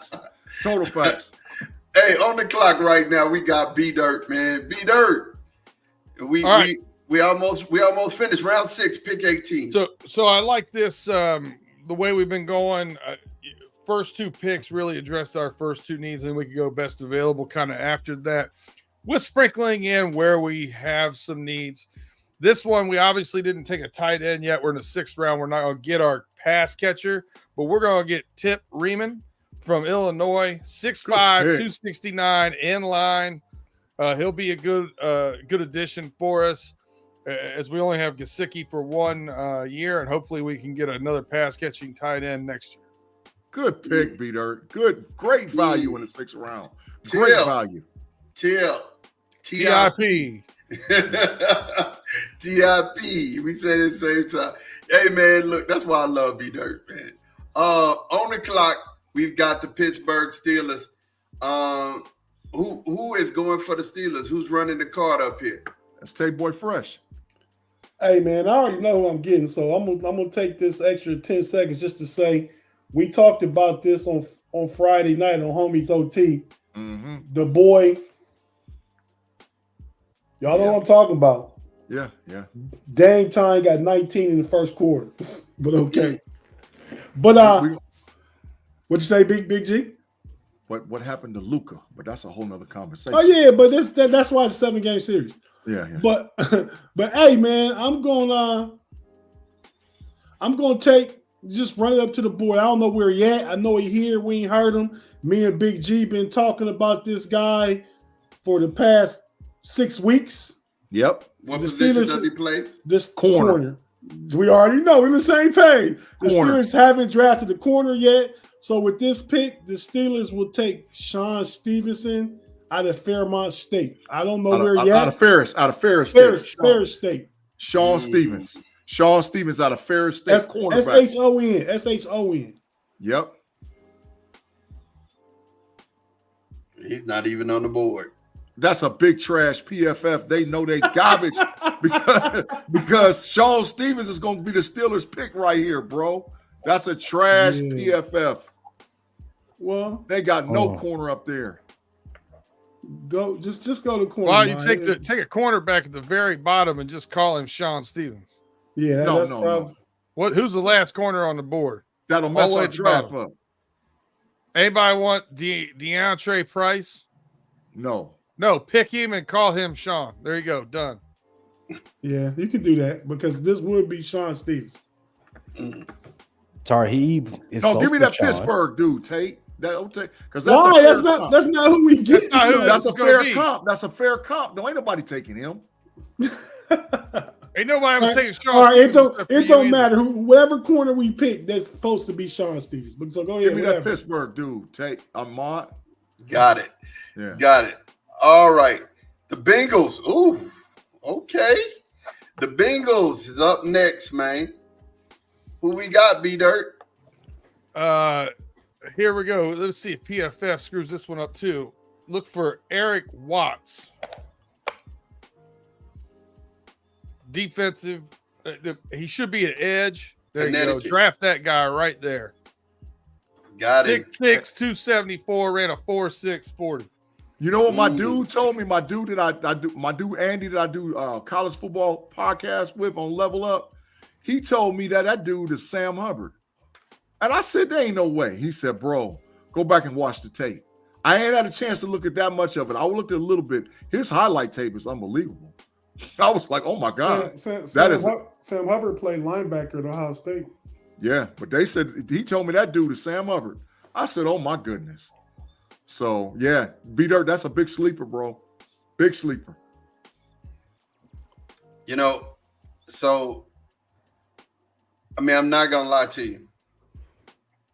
I'm not gonna lie to you. Like at this pick, at this place, round 6, we're known to pull wild cards and draft people like why? But I'm sitting here and I've been waiting. I watched tape on him. I loved him. I thought I just was not going to draft, and I know that the Cowboys are probably going to draft 2 players at this position anyway. But finding Jace McKellen still on the board warms my heart. I'm going to take Jay. I would run the card up. I would trip over myself, fall over myself to get Jace McKellen in. He is he is a player that came on late for Alabama. Definitely, you start to see him take over in games, and he's a workhorse. So you can get 12 to 15 out of him. Nowadays in the NFL, you got to understand you got to have 2 backs. Yes, we only have 2 we only had 3 actually on the roster right now. And look, Deuce is there. We're gonna use Deuce out the backfield, but I mean, you need something else. You need something else. If y'all take McCollum, Deuce is cut. So no, I don't think Deuce would be cut. But I think the running back that we signed from the Rams will be cut. Definitely, I don't think he'll be there. He's a journeyman. But I like Jace, and I had to get the pick up there as fast as possible. Elijah Jones just went right after me. And has anybody else got something? I'm just curious of what pay grade do with this pick right here, because I see the perfect Baltimore Raven, in my opinion. Me too. I don't know who the perfect Baltimore Raven is in your opinion, but I'm looking right at Mr. Ethan Driscoll, who's fell about, by my count, maybe 10 picks to it. Yeah, he should have been gone earlier than this 218 for the Baltimore Ravens that we got from the Jets. So I'm going to go ahead and in his draft party, call him up. You'll be a Baltimore Ravens, son. Big G. Yeah. Love it. Who you was thinking that pick right there? The University of Northern Iowa dude. Oh, boy. I like boy. No, I was thinking James Williams. Yeah. Oh, yeah. A Hurricane. Super fast and all. Yeah. 6'6", 6'5", safety. But no, I like Christian Boyd too. I didn't see that. Yeah, Boyd the dog. So after Ethan Driscoll went, Tyler Owens, Carson Steele, halfback from UCLA, went to Tampa Bay. Dylan Johnson, running back from Washington, went to Kansas City. Cedric Johnson, edge rusher from Ole Miss, went to the Commanders. And Jawan Briggs, defensive tackle from Cincinnati, went to the Raiders. The Bengals on the clock, but y'all know what time it is. We definitely have to do a commercial break. Take us there, Tate. Take us there to the commercial break. Hey, for everybody watching on YouTube, we're not going nowhere. We'll be right back to finish this 2024 final mock draft from the KnoItAllZ crew up. So if you listen on audio, we got to hear a few words from our partners and pay some bills, and we'll be right back after this.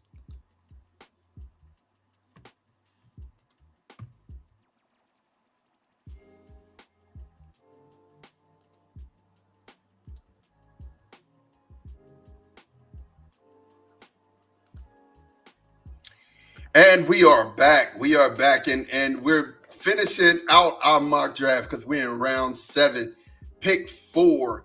And guess who's on the clock? The Bengals. What we gonna do with this pick, man? What we gonna do with it, Dirt?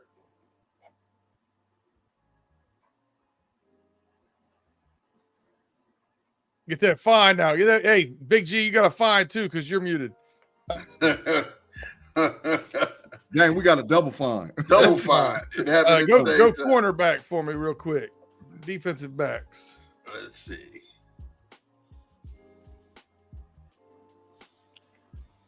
All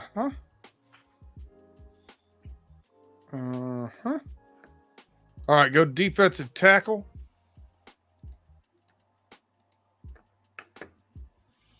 There's some hitters over there. No, I go back to corner. Go back to corner. There's some 53-man rosters on both of them spots. Let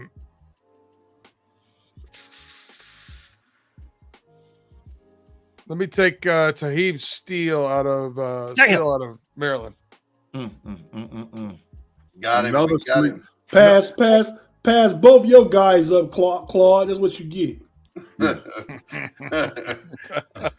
Hey, man, for all those people that's listening to us live and watching us live, y'all got to understand there's some quality going on here as far as our depth and what we're looking as far as draft. Because for I've been impressed all across the board with the guys' picks and them understanding and knowing. That means you've been watching film, paying attention to who you want, the players. Yeah, quality. So I got to say that even before we get to the end. Y'all knew what time it was this year, bro. Definitely love it. Love it.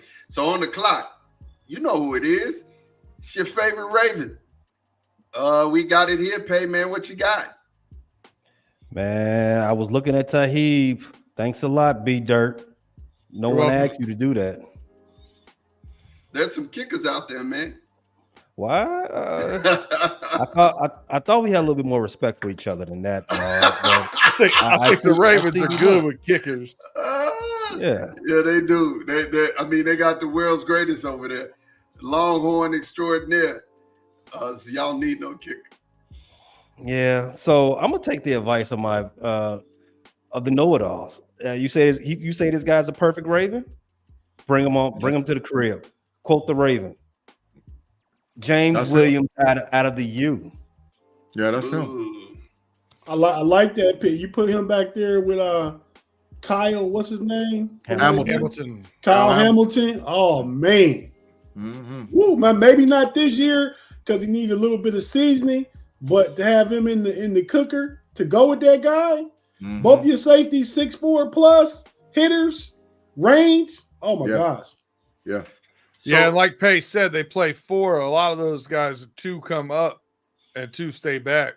Mm-hmm. So in quarters. So the Hamilton and him playing up is nice. Yep. Cover 2 all day and night. Cover 2 experts. I like it. I like it. I like it for real. There's players, and to me, there were players in certain systems in college that I foresee if they land in a system where there was support, where there was none in college, they're going to be good, right? And that he's one of those guys that I think will be good. And as I'm sitting here and I'm looking and we're talking about that, Jaden Crumley and Fabian Lovett are 2 of those guys. I remember watching Fabian, when Florida State was playing Notre Dame, made a couple plays, splash plays, but that line was really good. And it was that the first defensive lineman off the board who had a excellent combine. What's Buddy's name that impressed me?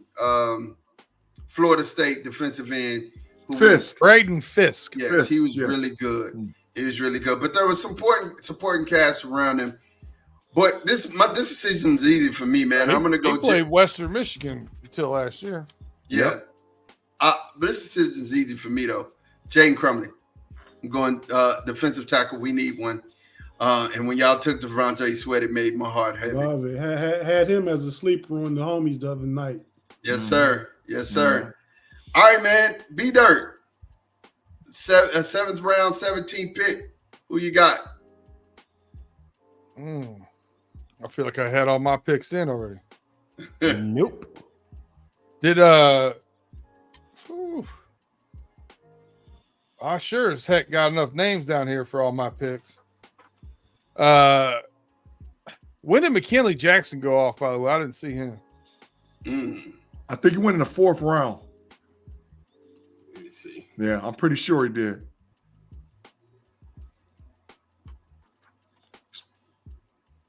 Yeah, he's gone. Spell his first name. It's Jackson, J-C-K-S-O-N. Spell his first name. MCK. It's not showing. It's only showing you who's left, doesn't show you who's gone. Yeah. Okay. I think he went in the 4th, B. Man, I have no idea. Let's go back to D tackle. I really feel like I have all my picks down. I wrote them all down as I went. Go to linebacker.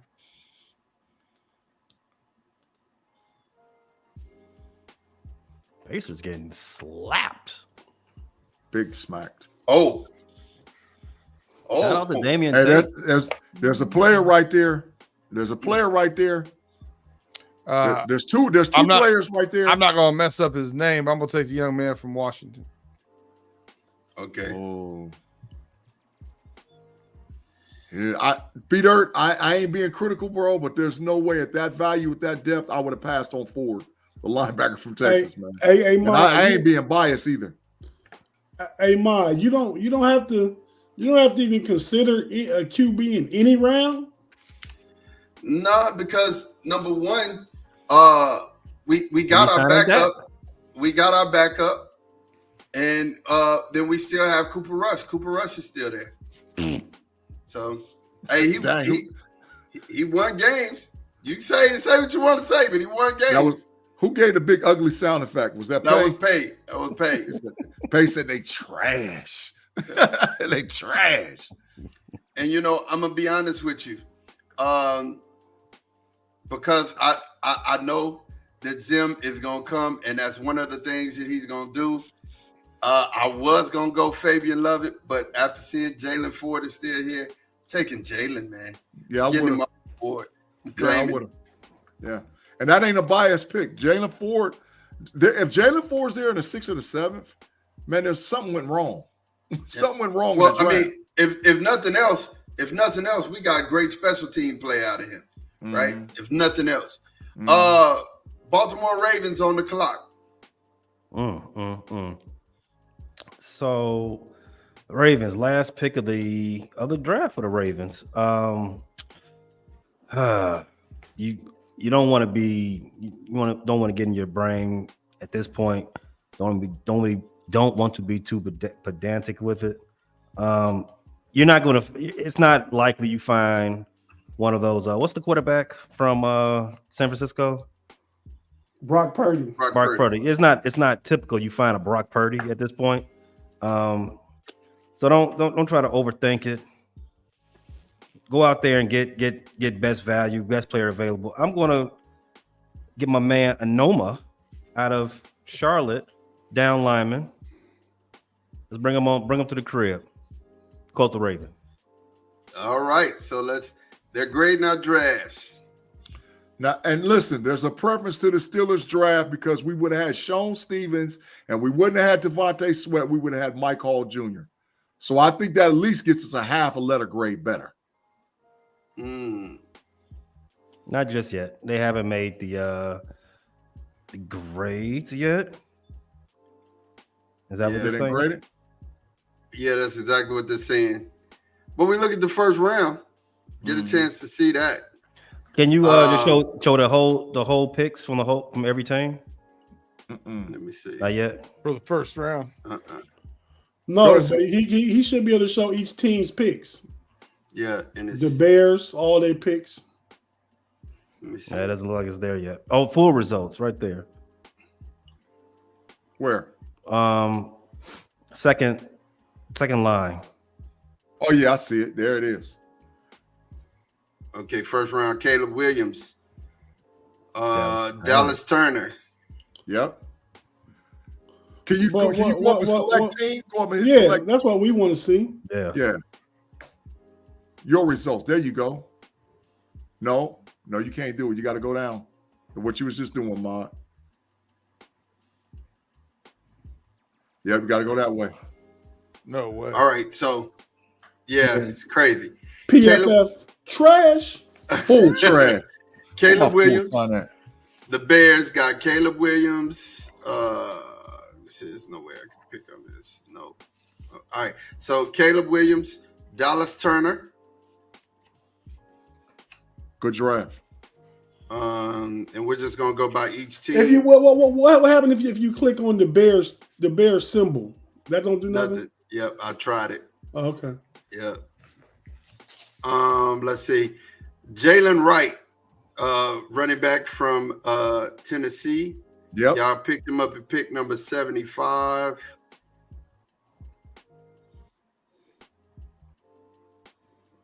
At pick number 122, Aeneas Smith. And that's a wide receiver at Texas A&M. Y'all helped your offense a lot. The Bears did. Let's see here.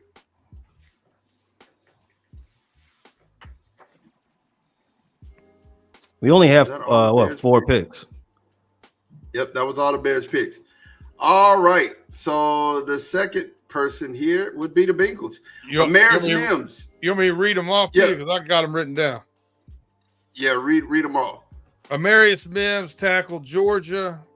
Second round, Chris Jenkins, defensive tackle, Michigan. Third round, Johnny Wilson, wide receiver, Florida State. Also third round, Audric Estime, running back, Notre Dame. Fourth round, Mekhi Wingo, defensive line, LSU. Fifth round, Cam Hart, cornerback, Notre Dame. Sixth round, Tip Riemann, tight end at Illinois. Then I got Eric Watts, defensive tackle at 214. Or defensive end, edge from UConn. Then my seventh round picks are Tarheeb Still, cornerback, Maryland. And Defon, from Washington, linebacker. I like that draft, B-Dirt. You did a lot of trench work. Mm-hmm. Well, you're 31st in rushing, and your biggest asset is your quarterback. It behooves you to do some trench work. Absolutely. Yeah. And being in the AFC North, you better do trench work. Yes, sir. Yeah. B-Dirt, your first 3 picks were solid. That's what Claude Bishop said. From out, hey, he ain't even in the matrix. He trying to stay out. Yeah, well, so when you get a compliment from Claude, that's a big deal. He don't hand those out very much. It's a big deal. Red pill Bishop. Big deal. The red pill Bishop. All right. So we got the Steelers here. I can read them all. First round, Jackson Powers Johnson, center, Oregon. Second round, wide receiver Ricky Parasol, Florida. Third round, Junior Colson, linebacker, Michigan. Third round pick was, who was it, Big G? Mike Hall. Mike Hall, defensive tackle, Ohio State. Well, no. Yeah, it was Mike Hall, but I messed that one up for y'all. Yeah. Y'all got Trevondre Sweat. Fourth round was that Mason Smith? Yep. Yes, LSU. And then the 2 6th-round picks was Joe Milton and Sean Stevens. Yep, Joe Milton, quarterback, Tennessee. Sean Stevens, cornerback, who's Joey Porter Jr.'s cousin from Ferris State University. That's a great draft, man. Mm-hmm. That's a really good draft. I like it. Cowboys, Adnan Mitchell, first round at pick 24. For our next pick, Edrin Cooper, linebacker, Texas A&M. For our third round pick, we took Braylon Allen, running back from Wisconsin. Let's see, in the fourth,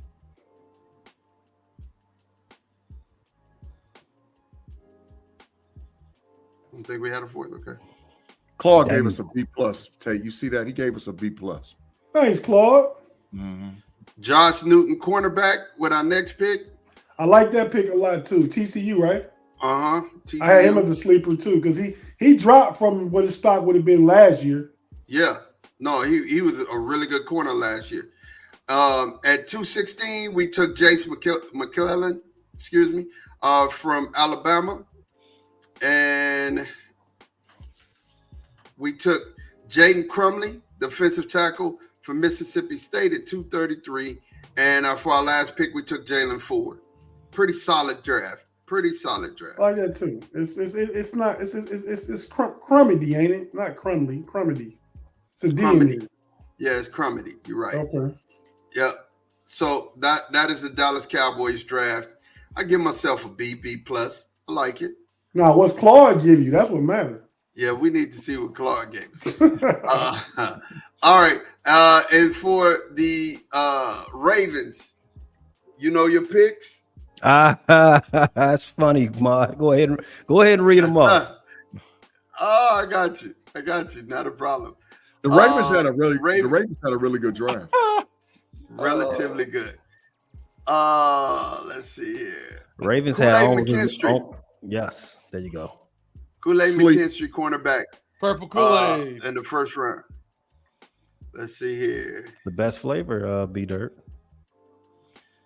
Kieran, the tackle, he was y'all's second round pick. Hey, I got to make a preference too. It ain't purple Kool-Aid. It's grape. It's grape or red, Shireen. No. It's grape or red. Grape or red. Someone put G in the Matrix. It's grape or red. It's grape or red. It ain't no purple. It's purple stuff. Eric Ali, tight end at 93 is another pick. Let's see here. And Tyrone Tracy, running back, Purdue, is y'all's next pick. And Muhammad Kamara, solid pick at 130. They had a very good draft. And Jalen Coker, wide receiver, Holy Cross. Someone tell that bird to cut it out. Yeah, he's about to get slaughtered up in there. We're going to have some chicken sandwich. Ethan Driscoll, the tackle from Marshall, picked up at pick 218. I think that was a value pick. James Williams at safety from University of Miami, great picked pick at 228. Great pick. And then Iyabi Onama, the edge rusher from Charlotte, picked at pick 250. I really like the Ravens draft in this mock draft. I think it was really good. So between all of us, who do you think had the best draft? Chat, talk to me. Who do you think had the best draft between us four here in the chat? And why? I like those last two comments. I think they speak for me. I'm not gonna be biased, bro. I'm gonna tell you if it actually goes down like this, the Cincinnati Bengals had the best draft. In my opinion, based on what I saw, the Cincinnati Bengals got an A+ draft based on this draft. I was very happy with a lot value and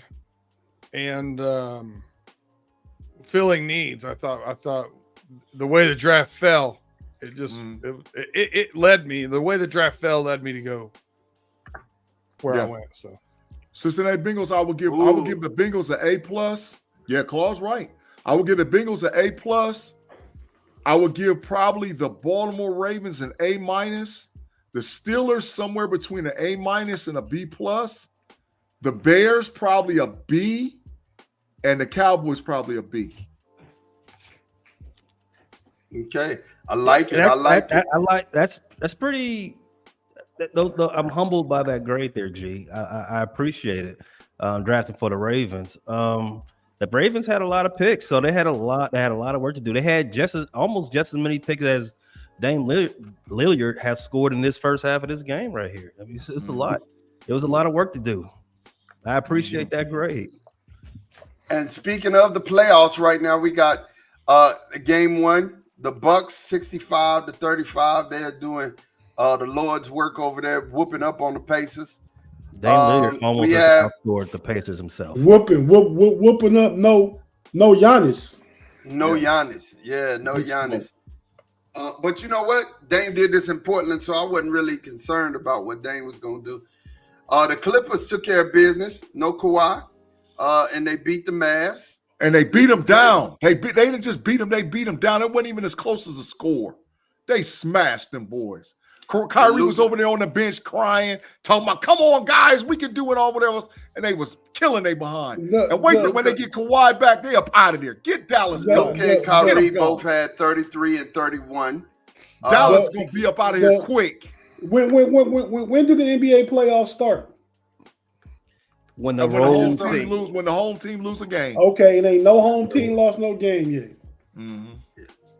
So here we go. The Heat lost to the Celtics 114-94. The Nuggets beat the Lakers last night 114-103. And the Knicks beat the 76ers 111-104. Let's see here. Hey, man. Hey, listen, I know that the Lakers lost. Man. But, bro, LBJ, that dog, bro. Man, if you can't bow down and say LBJ is the dog, you need to stop it. I forgot two games, and then we could talk about this. The Timberwolves 120-95 over the Suns, and then the Cavs 97-83 over the Mavericks. I mean, over the Magic. Mm-hmm. So, you guys, starting out, I want to ask, who was the big surprise? Who came out and y'all like, man, these boys ain't playing. Who was the big surprise for you? Timberwolves, man. Facts. Not for me. Not for me either. We all picked Minnesota to be dirt. I did. I picked Minnesota, but I didn't expect them to come out and win by 25 the first game. I didn't expect Ant-Man to be right up in Kevin Durant's grill talking trash. Mm-hmm. I got a little bit more than I expected. That's who he is. But yeah, so what happened with that bet? Ain't Big G on pace for quarantine with that one? We never worked it out. Now he want to back out of it. We never worked it out. No, I ain't gonna back out of it, but we just never talked about it though. I said go James. Listen, James had a great first half. He had 8 points in the second half. He needs to do more in the second half. He's got 39-year-old legs. Yeah, he's got 39-year-old legs. Some of them other guys got to do something more in the second half. Yeah, they actually do. Anthony Davis had 32, but I'm gonna tell you something. It was a close game to a halftime, and then Denver just pushed on the gas. The Lakers are up by 12, like midway through the third, and then Denver said, "All right, we're through playing." Yeah, we through playing with y'all. KCP turned up. The whole thing was D'Angelo Russell just didn't have a good game. He was like 1 for 10 from 3-point range. Yeah, true. That killed it. And Michael Porter Jr. 19 points. Aaron Gordon, I don't think 12. Michael Porter missed. Him or KCP. Jokic 32, Jamal Murray 22, KCP 12. These boys just went on runs and was like, forget it. We going down. But the whole thing was D'Angelo Russell. AD canceled out Joker. LeBron did better than Jamal Williams. you get any one of them games you've been getting from D'Angelo Russell, like 22 and 6 assists, like he been doing the past month, the Lakers would have been a lot closer game. That's what I was telling y'all Friday. What's up, Tiff? She's a shout out Tiff. I like y'all work together on the Bear Claw. What up, Tiff? She makes y'all podcast a lot better, Pay. That's before you hear that she's a LeBron hater. That's fine, but if it was just you and Q, might not watch as much. What up, Tiff from the KnoItAllZ, man? Thank you for As being I was here. saying Friday, it's really not Joker or Jamal Murray that be killing the Lakers in this matchup between the others. It's the others. It's the Bron, the Michael Porter, the KCP. Them dudes just be going crazy against the Lakers. The supporting cast from Denver is just too much for LA. KCP was 4 of 11 from 3-point line, and I seen about 4 of them bad boys that was in and out. But it all went downhill from about 5 minutes left in the third quarter. It did. It opened up fast. KCP made a steal, came down, hit a 3. They went down, the Lakers missed. They came back down. Porter hit another 3. They went down, the Lakers missed. They went to Joker in the post and hit the 2. The game was over. The game was over. Why Claude be hating? Why Claude say facts pay? I'm the one that brought up D-Lo.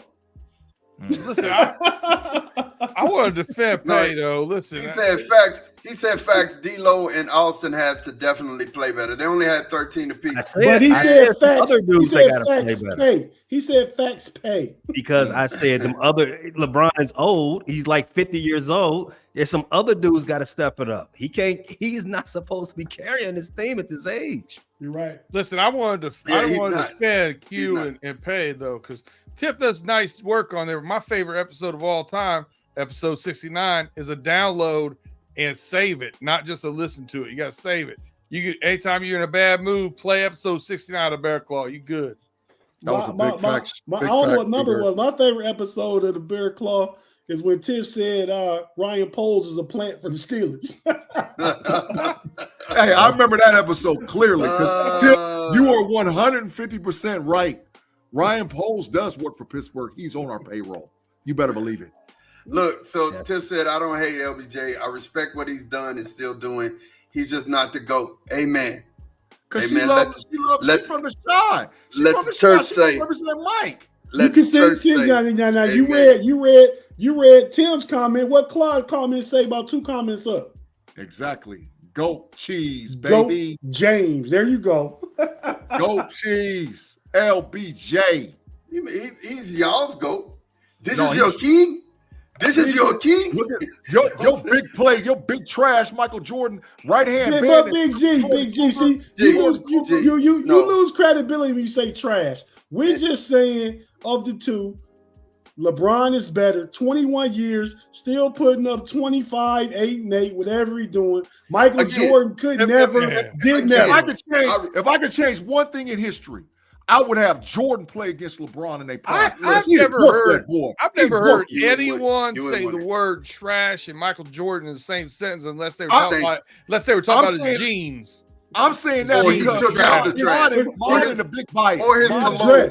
Or his dress. Or his cologne. His dress. The cologne was trash. Mine and the big bite. The cologne was trash.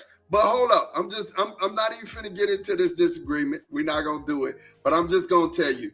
You cannot call Michael Jeffrey Jordan trash. That's the first thing. Well, I take the trash back, but you big bias though. And he ain't better than LBJ. The second thing is you can't refute 2 3-peats. You can't refute Who did he play? Come on. Who did he play? You can't refute, but if we can't rule on that to be the GOAT, then Bill Russell would be the GOAT. Come on, man. Straight, baby. Come on. Bill Russell would be the GOAT with the GOAT. Come on, man. Like I said, we're talking about the best players on the planet at the time. They never built a super team to beat MJ, but they did it 3 times. They did it 3 times to beat LeBron.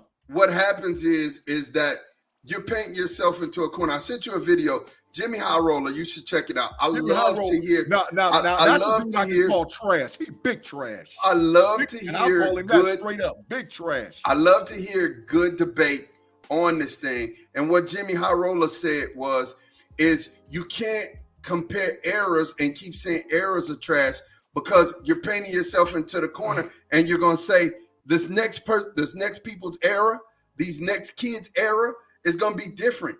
You got to respect the error. You know what's gonna be different? LBJ is on the Mount Rushmore of players. He's in my top 5. He is. That's biased. That's Claude, biased. There's only 4 names on Mount Rushmore. Claude's last comment. That's something that's Well, you're right. 40. Errors don't matter. Errors don't matter for what Claude just commented just said. The career 40,000, 11,000, 11,000. Don't matter. Nobody. No error coming. Ever. The only guy that even got a shot is Wembanyama, and he's going to have to play about 25 years. He's going to have to play a long time to get in them numbers, bro. So you guys are not with us often, so I want to ask Pay, I want to ask Dirt, who y'all got, man? Who you think is going to win this year's NBA Finals? Who you think, first of all, is going to be in the finals, and then who you think is going to win it? It all breaks. If it all breaks right, I think Denver and Boston will be representing their respective conferences. I hope it doesn't end up that way. I want to see some new blood. I'm tired of seeing Boston in the finals because they ain't never ready for the big stage. And I don't want to see Denver anymore. I've seen enough out of them. But those are the 2 that I expect to see there. Why you hating on Denver, Pay? I'm not hating on Denver. I just said I'm tired of seeing them. They the best team in the league. I think they're the toughest matchup in the league. I don't know about best team in the league, and because they're the toughest matchup, that's why I feel like they will eventually beat the world back-to-back world champions. They have the best player, the MVP, and they got the best supporting cast. They're the best team. They have a former MVP, not the MVP, a former MVP. MVP. He going to win the MVP again, bro. I do not agree. Bet corner time. Bet. I'll bet the whole hour corner time on this one. Bet the whole hour. All right. Bet the whole hour. Bet the whole hour corner time that the Joker win the MVP. Bet it. Bet it. I don't want to bet an hour. I'll bet 20 minutes. 20 minutes that the Joker win the MVP. Now, dude, is this 20 minutes that you going to do? This 20 minutes that come off G's tab? Because G got a big tab ran up. My tab is 35 minutes right now. 35 minutes. I think 20 of it come off when the Joker win the MVP. Okay. KnoItAllZ, February 21st at 2 hours and 5 minutes. I got G for 20 minutes. There you go. Thank you, G Stradamus. But yes, I agree with my co-host, SGA MVP. Well, then that even proves my point even more. So I'll take the 20 minutes just to be able to say on television, Shea over Luka. All right, go ahead. Like I've been saying all along. Like I've been saying all along. I'll take that 20-minute corner time because I'll be talking Shea over Luka forever after he get the MVP. So either way, I win. I'll take the 20 minutes with my back to the screen to get that Shea over Luka jumping off forever. Shea over Luka. Line said, "What's this tab stuff?" He said, "What's this tab stuff? You need to serve your time." No, Pay is saving this time up like you save your PTO to take a week-long vacation. He's gonna give you a week off of Big G. we gonna have a whole homies broadcast on Steel Curtain Network, and Big G gonna have his back turned. No, not after Luka get this MVP. Dirt, talk to me, man. Who you think's gonna win it all, man, and why? Talk to me. First of all, who's going to be in the finals, and then who's going to win it all? So, on the Homies podcast on Overtime, I was talking about how this year I think you're going to see a little bit of a changing of the guard from the old guard to some of the new players in the league, some of the young cats. I think they're going to reach out and take it. And I've been back and forth with the cats and what I think might happen. But I say what after watching Minnesota, I'm out.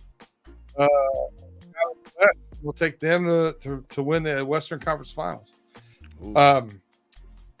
Going into this year, I'm gonna go football for you. For an analogy, I said if not this year, then when would the Michigan Wolverines be able to win a championship? I'm saying the same thing right now for the Boston Celtics. If not this year, when? So because of that, I'm going to take Boston to get in from the East. And I think Boston finally gets over the hump, wins the championship this year with this group. I think Tatum gets that monkey off his back. So Boston, because we couldn't hear it, your mic messed up. So you said who would win the West? The Timberwolves. That's something that no one's ever said before. The Timberwolves winning the conference. I think the Celtics beat the Timberwolves, and I think the Timberwolves getting past Denver would help that Celtics being able to play in a big game situation. I think they're going to be able to get them, and Jimmy Butler being the boogeyman, not being able to play is helping them right now. Yeah. So you have the Timberwolves beating Oklahoma in next round if they go ahead and get okay. But the Timberwolves won't play Oklahoma. Oklahoma's gonna get kicked out by Luka because that James Harden performance today was fool's gold. You'll never get it back to back. You're right. I mean, I'll be honest with you. Minnesota versus Denver. Right. You're right. Playoff James Harden. You can't put no factor on that. You know what I'm saying? Jay's upper teeth said, "I'll put my upper teeth against your corner time, G." What's the bet? He says, "Say over his upper teeth." I'm saying, what do you want to bet? His upper teeth. So is the MVP. I'm saying, but no. What's his bet? What's he want for the MVP? He's saying that Joker ain't gonna get it. I guess that's what he's saying. I think you're the only one on the Joker bandwagon right now, G.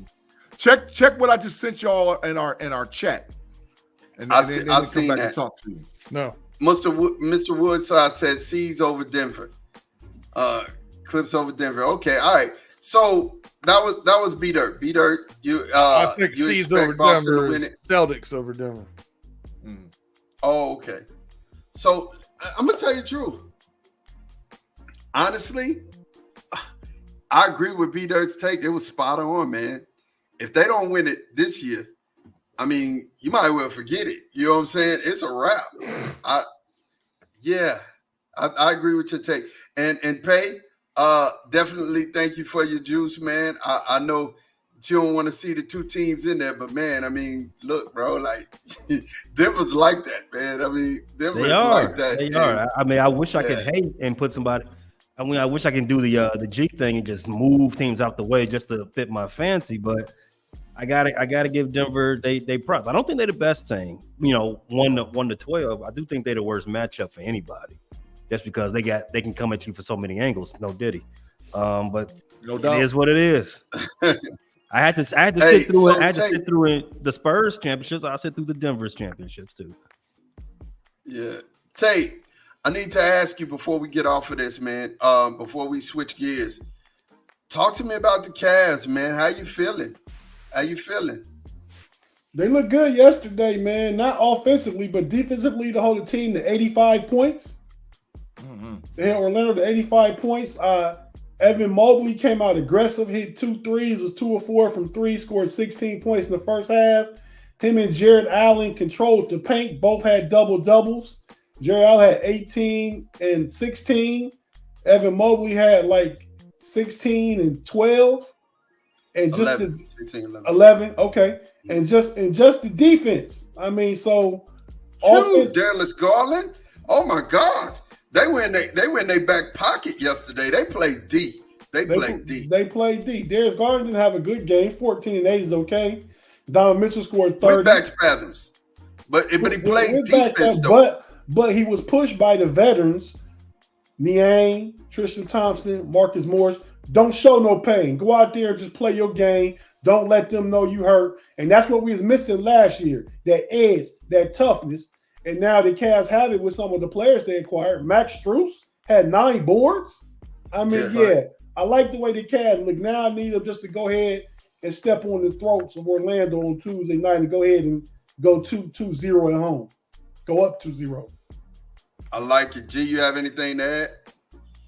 I just believe in my I believe in my heart that the winner of the Cleveland Cavs, because the Cavs going to get Orlando up out of there, probably in 5.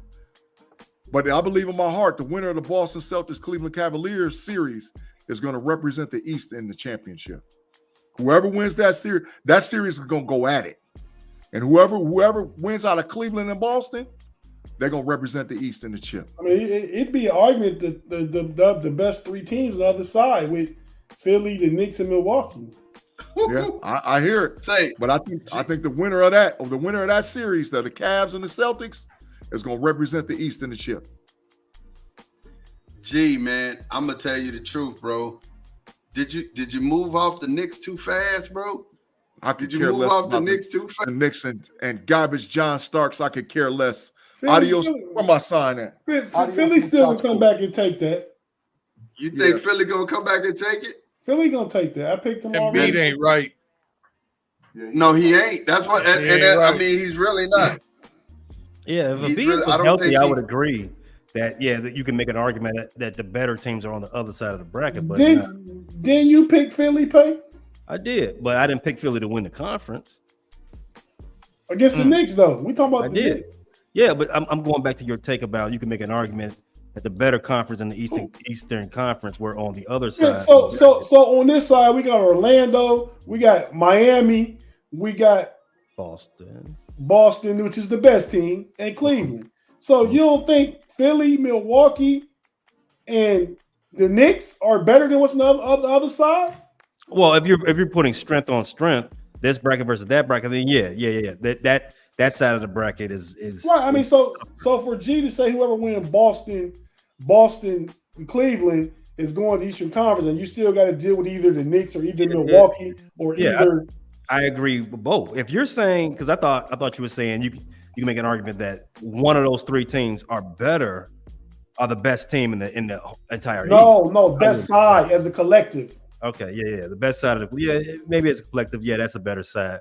But I do agree with G that whoever wins Boston Cavs, which is going to be Boston, is going to the finals. On Friday, who amongst us picked the Knicks? You did, 76ers. You did, didn't you? Be there? Yeah. Okay. Okay. You're the only one. No one else, correct? Right. Yep. Right. Correct. Yep. Correct. So, Booby, salute, bro. He said, Cavs are big garbage. Put him in, Mod. Put Booby in. And get to taking a lap. Booby. Get a lap. Put him in, Mod. Don't wait. Yellow card, everything. Take a lap. I got it. Hey, salute. Hey, what channel is Booby watching from? Gotta be a frustrated Chicago sports fan. He watching from YouTube. I don't know, but I'm gonna tell you, man. Thank you for your comment. Thank you for coming in. We welcome your comments, man. He laughed about it. He said LOL. So he laughed about it. Big garbage. Get big garbage. That's Chicago and right there. Big garbage. Salute, Booby. Booby can get to kicking rocks too while he's taking a lap. He can kick rocks on his whole lap. Get to kicking rocks all the way around the track. Kick them. Keep kicking them. Yeah, we'll definitely get back to you, Jay's Upper Teeth. We'll get back to you because we're going to get them out as soon as possible. Even the extended squad got to have a know-it-all shirt. Pay and Beater got to have a know-it-all shirt. Listen, I'm going to tell you before I get off basketball, the Knicks, I love to see them be good, man. Basketball, when the Knicks, the Celtics, The Sixers, the Lakers, the Sixers, when they're good, man, basketball is better. It's just better. It's better. It really is. When they're good, they're better. Booby say he looking from frustrated Chicago fan. Already knew. Talking about the Cavs is big trash. Get up out of here. So, just talking about the Ryan Garcia, switching gears, talking about the Ryan Garcia, Devin Haney fight. I'm going to tell you, number one, stop betting. If you lose $1.5 million on 3 pounds, you don't need to bet no more. You don't need to bet no more. You just 1.5. I don't care that you just made a bag. $1.5 million is a lot of money to lose on 3 pounds because they bet for how many pounds he was over, you had to give up $500,000. That's crazy. That's crazy. So that boy was eating too many up sandwiches. He was eating too many sandwiches. Well, the boy hit a beer during the weigh-in. He hit a beer during the weigh-in. He said he said during the press conference, post-fight press conference, that he had been going out all week. That boy, he was hitting them lemon peppers and some sandwiches. And guess what? He was a stepper. When he got the ring, he was a stepper. And got lemon pepper steppers all over them. Look, he was a stepper. Look, so here's the thing. The $1.5 million is crazy. And he made good on it. He paid it. Devin Haney said he paid it. So therefore he gave up the belt. I don't think the belt really mattered. But you guys, is there something going on with Ryan? Before I get to the fight and him winning, is there something going on with Ryan, or is just Ryan out here playing the bad guy? I think there's some value in him playing the bad guy. I think he builds up the interest. He builds up the card. He builds up people must watch because he does things that are controversial. And, controversy sells in sports as of today. So, and boxing is one of those sports right now that they need as many eyes as they possibly can get because they taking L dogs to MMA and all whatever else. So by him playing the bad guy, he vilifies himself. He vilifies himself, and people are intrigued and want to watch based on what he does. Yeah, and when you mentioned MMA, it was a great card the week before. Buddy invited him to the middle of the ring, and then with 1 second left, knocked him clean out. Boy had NyQuil in them gloves, kind of like Ryan. B there, what you think, man? Do you think is Garcia going through something, or? Well, as I said in our group chat, I think these fights are way too late. I'm too old for this. You gotta start these things 6 p.m. Eastern time, please. But I stay up for the MMA. I normally recap on the boxing stuff right now. But listen, boxing needs a good heel right now. They don't have one. They need somebody out there doing people dirty. I like it. And I think that's just it's kind of a because he wasn't this way early in his career, right?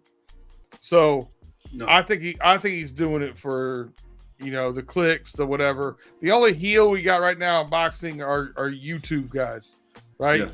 Yeah. You get the Pauls, and that's about all you can say. Yeah, so I like it. I like what he's doing. I think he's doing it on purpose. I think it's a good play. Remember when boxing was talk to me. Yeah, me too. Pay, talk to me. Let's see. That fight, it went after you hear the. No, we're talking about specific before we even get to Ryan winning. You think something's wrong with Ryan, or is he just playing the bad guy? I think this is par for the course for boxing in general. I mean, when you get into it like that and you smacking somebody around in the ring, you get free. You can play around, you can dance, you can talk your stuff. I mean, that's pretty normal. You see that a lot. And I agree with Big Dirt. If this is the character he wants to play, go all in. Go all in. If you paid attention, there's a certain retired boxer who did this his entire second half of his career and made so much money. He can't stop telling you how much money he made. So if this is what you want to do, go do it. In fact, they still in that same path in UFC. Conor McGregor, all he wants to do is be the bad guy. He don't have to box no more. He just out here being a bad guy in movies. Do your thing, bro. That's great. Well, I don't think Ryan's as good at it yet as those guys. I think some of the crazy stuff he says is because he stumbles at what he's trying to get across or say. Yeah, Tate. What about you, man? You think Ryan is just out here being the bad guy, or is there something wrong? That's a boss sign too, Tate, by the way. That sign is boss back there, lit up. I like that. It is the know-it-all. But hey, man, I think Ryan Garcia, he just, it's cool. It's cool to be that guy. You know what I mean? Because that's what sells. Like Pay and B Dirt kind of alluded to. I personally think that Ryan Garcia and Devin Haney, I don't have much faith myself in West Coast boxers. They lucky Tank got out of here.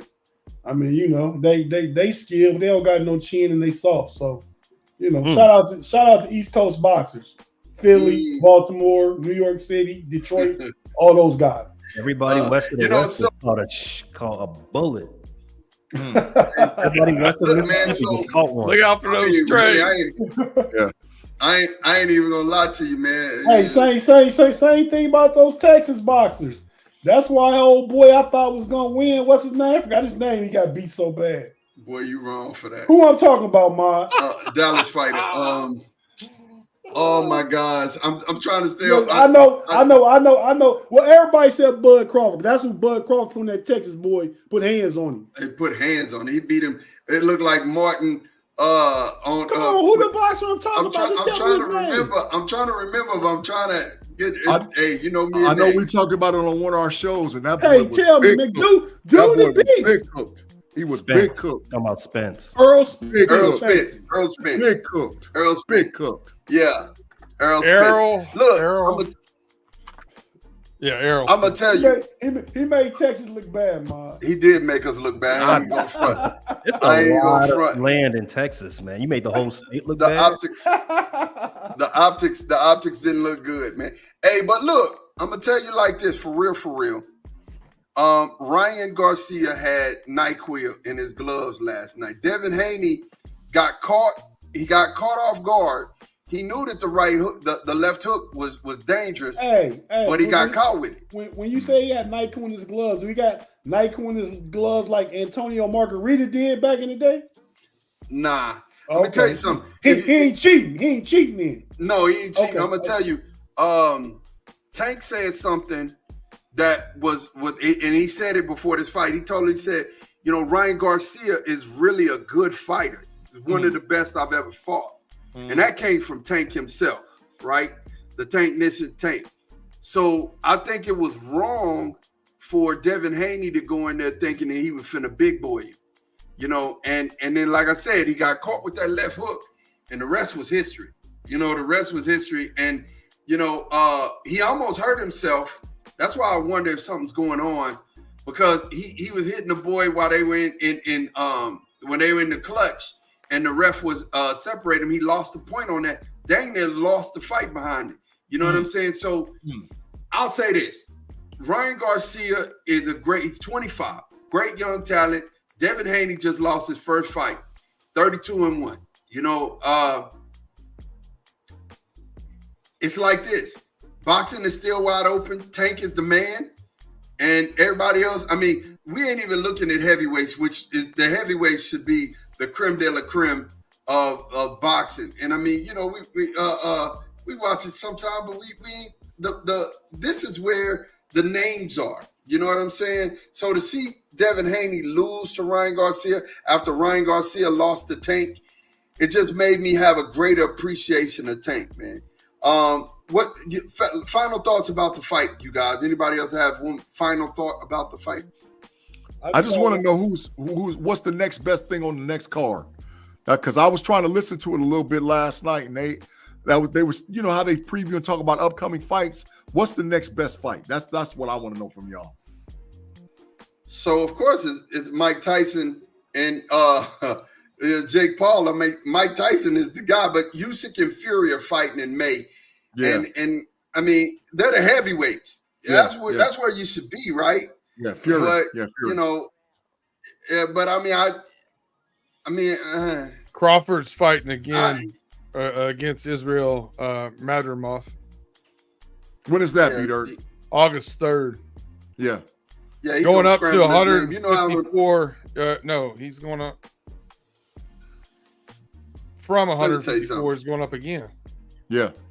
Okay. Y'all remember on Soul Train where they had the little refrigerator magnets where you had that boy blood is gonna do him so bad you just gonna scramble that boy name up, man. It ain't, we ain't even worried about that. Bud gonna go him in the next year. I don't know about that, Ma. I don't know, Big G. But Ma, what you said to my point about Tank, where's Tank from?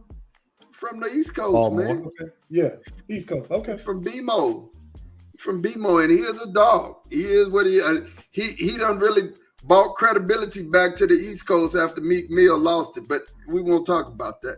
Come on, man. Get off that no Diddy, dog. Get off that no Diddy. Get off that no dollar. No, I still kind of got Canelo as the pound for pound best boxer out there, but he got a fight coming up next month. So, big facts. I agree 150%. Pay big facts. He's been around for a little bit now. I mean, ever since his first loss to Floyd 10 years ago now, he's been the best boxer pound for pound for me. He's like I said, he's a little bit older now, so I mean that could start be changing. But he got a fight next month. So I mean, if he looks like he's slowing down, I will start talking about what's my man name that beat Spence? I'm blanking on his name right now. Bud Crawford. It'd be between Bud and Tank. I mean, and I'm gonna tell you, Bud Crawford is like that, man. Tate. That boy got he got NyQuil in his gloves, man. For real. I'm telling you, he will put you smooth out. Them are anvils that boy got, man. I always liked Bud. I mean, but I had Earl Spence beating him, then man, the Texas boys just let me down. Because your boy, one of the twin brothers took an L too. What's his name? Them twins from Houston? Yeah. Oh God. Why did you ask me? Let's see. I can tell you. Yeah, because we don't think Tyson and Jake Paul is actual boxing. Yeah, that ain't gonna be no fight. No. That's an exhibition. Yeah, exhibition. It's going on records.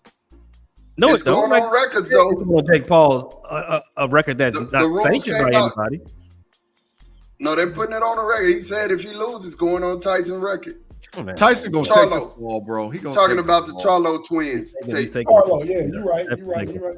Yeah, Tyson gonna take the fall for the money. Hey, are we talking about anything else? Or we about to wrap it up? I was just about to go to parting shots, man. You have telepathy, so let's get it, man. Parting shots. I'm gonna start with you, Dirt.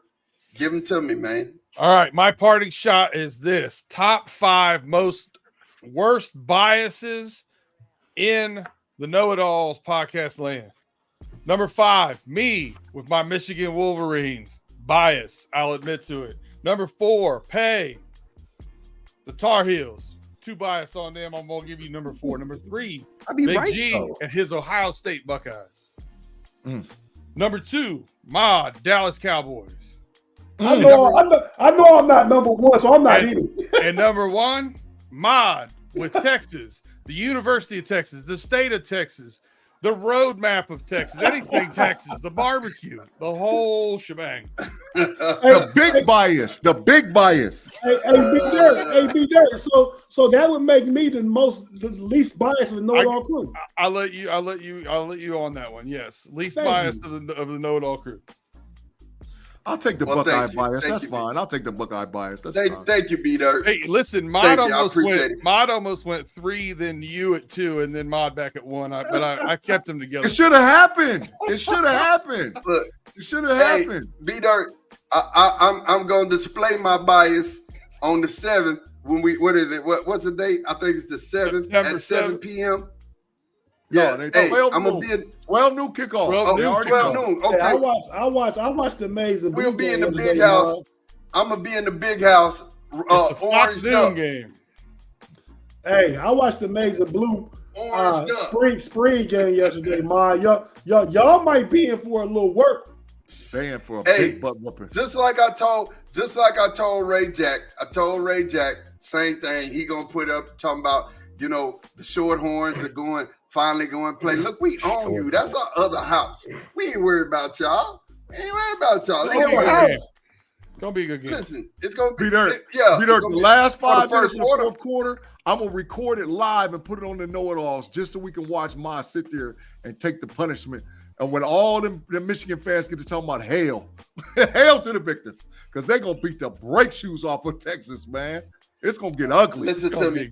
I'm gonna tell you the truth. I'm gonna be up in there oranged out and might even be in some orange fatigues because I need y'all to know we going to do business. This game be over with before halftime. Big G said he's gonna come in Ohio State camo. No, I'm coming in regular camo, but behind enemy lines. Yeah, I'm gonna need mine to wear regular camo too because I don't want to see him with no burnt orange. Camo. Burnt orange. Get your pumpkin out there, baby. Get that pumpkin out there. It's gonna happen. It's gonna happen. What's up, Pay man? Close parting shots.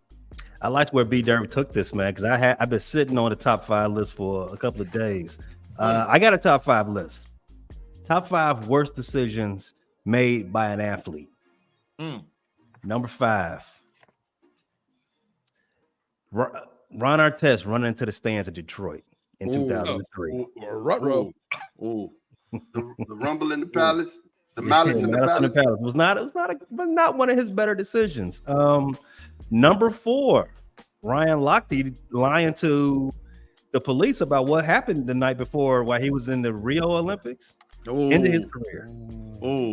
Ended his career. Speaking of careers being ended, number 3, Jonte Porter. Come on, bro. Big gambling. Come on, bro. You risked all of that for 20K? 20K in bet earnings. You threw away an NBA career. $24,895 specifically. Well, he can still go overseas. No, he can't. But he can't. Whoops. He can't go overseas. If DraftKings has already made all their partners aware, like, hey, this boy be throwing games. Yeah. No one's gonna mess with him. Done. Get the cook sign out, Big G. I'm looking for it right now. Ice Cube will. Nah, unless Ice Cube don't want the big 3 to be on DraftKings or FanDuel. I mean, that's up to him. It's his decision. Number 2. All right. Tanya Harding and busting up the kneecaps. Nancy Kerrigan. Tanya Harding, Nancy Kerrigan. Yes. And number 1. Old tire iron. LeBron James deciding to televise his free agent decisions. What? Worst decision ever by an athlete. I'm gonna leave it alone. That was a bad one. Big G. Yeah. You up to bat. Hey, man, thanks again for everybody rocking with us, man, on the KnoItAllZ podcast. We had a lot of folks that enjoyed this, a lot of people that we haven't seen in a live chat before. Please make sure that you go back and you hit that like and you subscribe, because we always need the algorithms jumping off for the KnoItAllZ podcast. And as you see, there's the KnoItAllZ crew down there at the bottom. They represented today for the mock draft and all the other sports topics. So wherever you listen to your podcast, Apple Podcasts, Google Podcasts, and or Spotify, or watching us live on YouTube, make sure you rock with the KnoItAllZ. One last thing before we go, bro. One last thing. It's Christmas time. It's T-minus and some change. It's going to be a big draft show. And the KnoItAllZ is going to have the draft show live on Thursday on the KnoItAllZ podcast channel and on Chilltown Network. So the whole first round, we're going to be live for the KnoItAllZ podcast. Come back and holler at us, y'all. So before we get some more out of Tate and his parting shots, I gotta go and do it, man. I mean, I'll be trying to help you, Claude. I'll be trying to help you. I mean, at least once or twice in the show, but this is your 3rd time of going back in the What did he go in the majors for now? What did he do? He said Pay's top 5 was whack. He said Pay's was whack. So, it wasn't whack, though. It wasn't whack. I thought it was actually creative. I thought it was creative. Red Pill Claude at it again. That boy got more names. That boy got more names you can shake a stick at. Claude is the bitch. He's the bishop of the Tate, don't do it. Don't do it, Tate. Don't do it. Hey, man. Thank you, Big G. Yeah. I'm going to make this real simple, man. I'm just going to go back to one of the things we talked about Friday on the Homies Overtime. And how things change real fast. Over the course between Friday and Sunday, the Detroit Tigers now have the most losses out of all our collective baseball teams. Who got the most wins, Tate Boy Fresh? The Phillies do. Phillies got 14 now? Oh, yeah. 14. Oh, yeah. 14-8. Detroit is 12-10. You wasn't on the show. The Braves have 14, but yeah, man, you ain't had nothing to do with this one. But since you're here, we'll go ahead and throw you in. So the Phillies and the Braves are tied, but the Braves have way less loss than the Phillies. But that's why you're not in it, man. But the Cubs now have 9 losses when Pace started bumping his gums the other day. Yeah, that's the same thing I did. Started bumping my gums. We went from winning 3 straight to losing 3 straight against the Seattle Mariners, but now we've bounced back and won 3 straight against Mike Trout and his Anaheim Angels. And we're 12-9, half game back in the Cubs and 2.5 games back in the Brewers for first place. So I just wanted to say, we all talk about our baseball teams every week. Sometimes some of us talk too much. And then next thing you know, you go from first to last real quick. Big facts. All I've said is they're all about 500. we good. My guys, I picked to win 84 games. We're on pace for 88. Just stay on pace, guys. Just stay on pace. Stay on pace, okay. Hey, and the Reds have a big 4-game series starting tomorrow against the Philadelphia Phillies. So, hey now. Yeah. So by Friday, there will definitely be some separation between those two teams. Hey, before you get off baseball, I got one thing to say. Can any of y'all tell me what the Pittsburgh Pirates record is right now? 500. What did I tell y'all? 11-11. They're on pace. They're on pace to be better than what you told us they would be. They still trash. They were all the Pirates fans being less wrong. You're less wrong this week than you were last week, but you're still wrong. At this rate, they big trash. Hey, shout out to the homie Tim Lyons, whose Cardinals are 9-13 and steady dropping. They worse. They suck. They suck. That's a good place for them. The basement. Unbelievable, you guys. So, man, look, we finna get ready to get out of here. But, I love to sit and see my guys, and we all win together. Teamwork makes dream work. So make sure that you go, you watch the Bear Claw. Make sure that you go and you watch Running Through the Jungle with B-Dirt. Make sure you watch all of the know-it-alls and the things that we have, the Cavs, Pump Your Brakes. Make sure you get on all of that. And G with Andy P. And then level up, baby. Level up. Yeah. And then the homies on Friday, man. I appreciate everything that we've been doing. It is not easy to, do something consistently. It takes, and I've talked about this before, it takes courage to practice something consistently. You know what I'm saying? And a lot of people will disrespect something just because, oh man, this guy got, 2 views, or this guy got 10 views, or this guy got 7 views.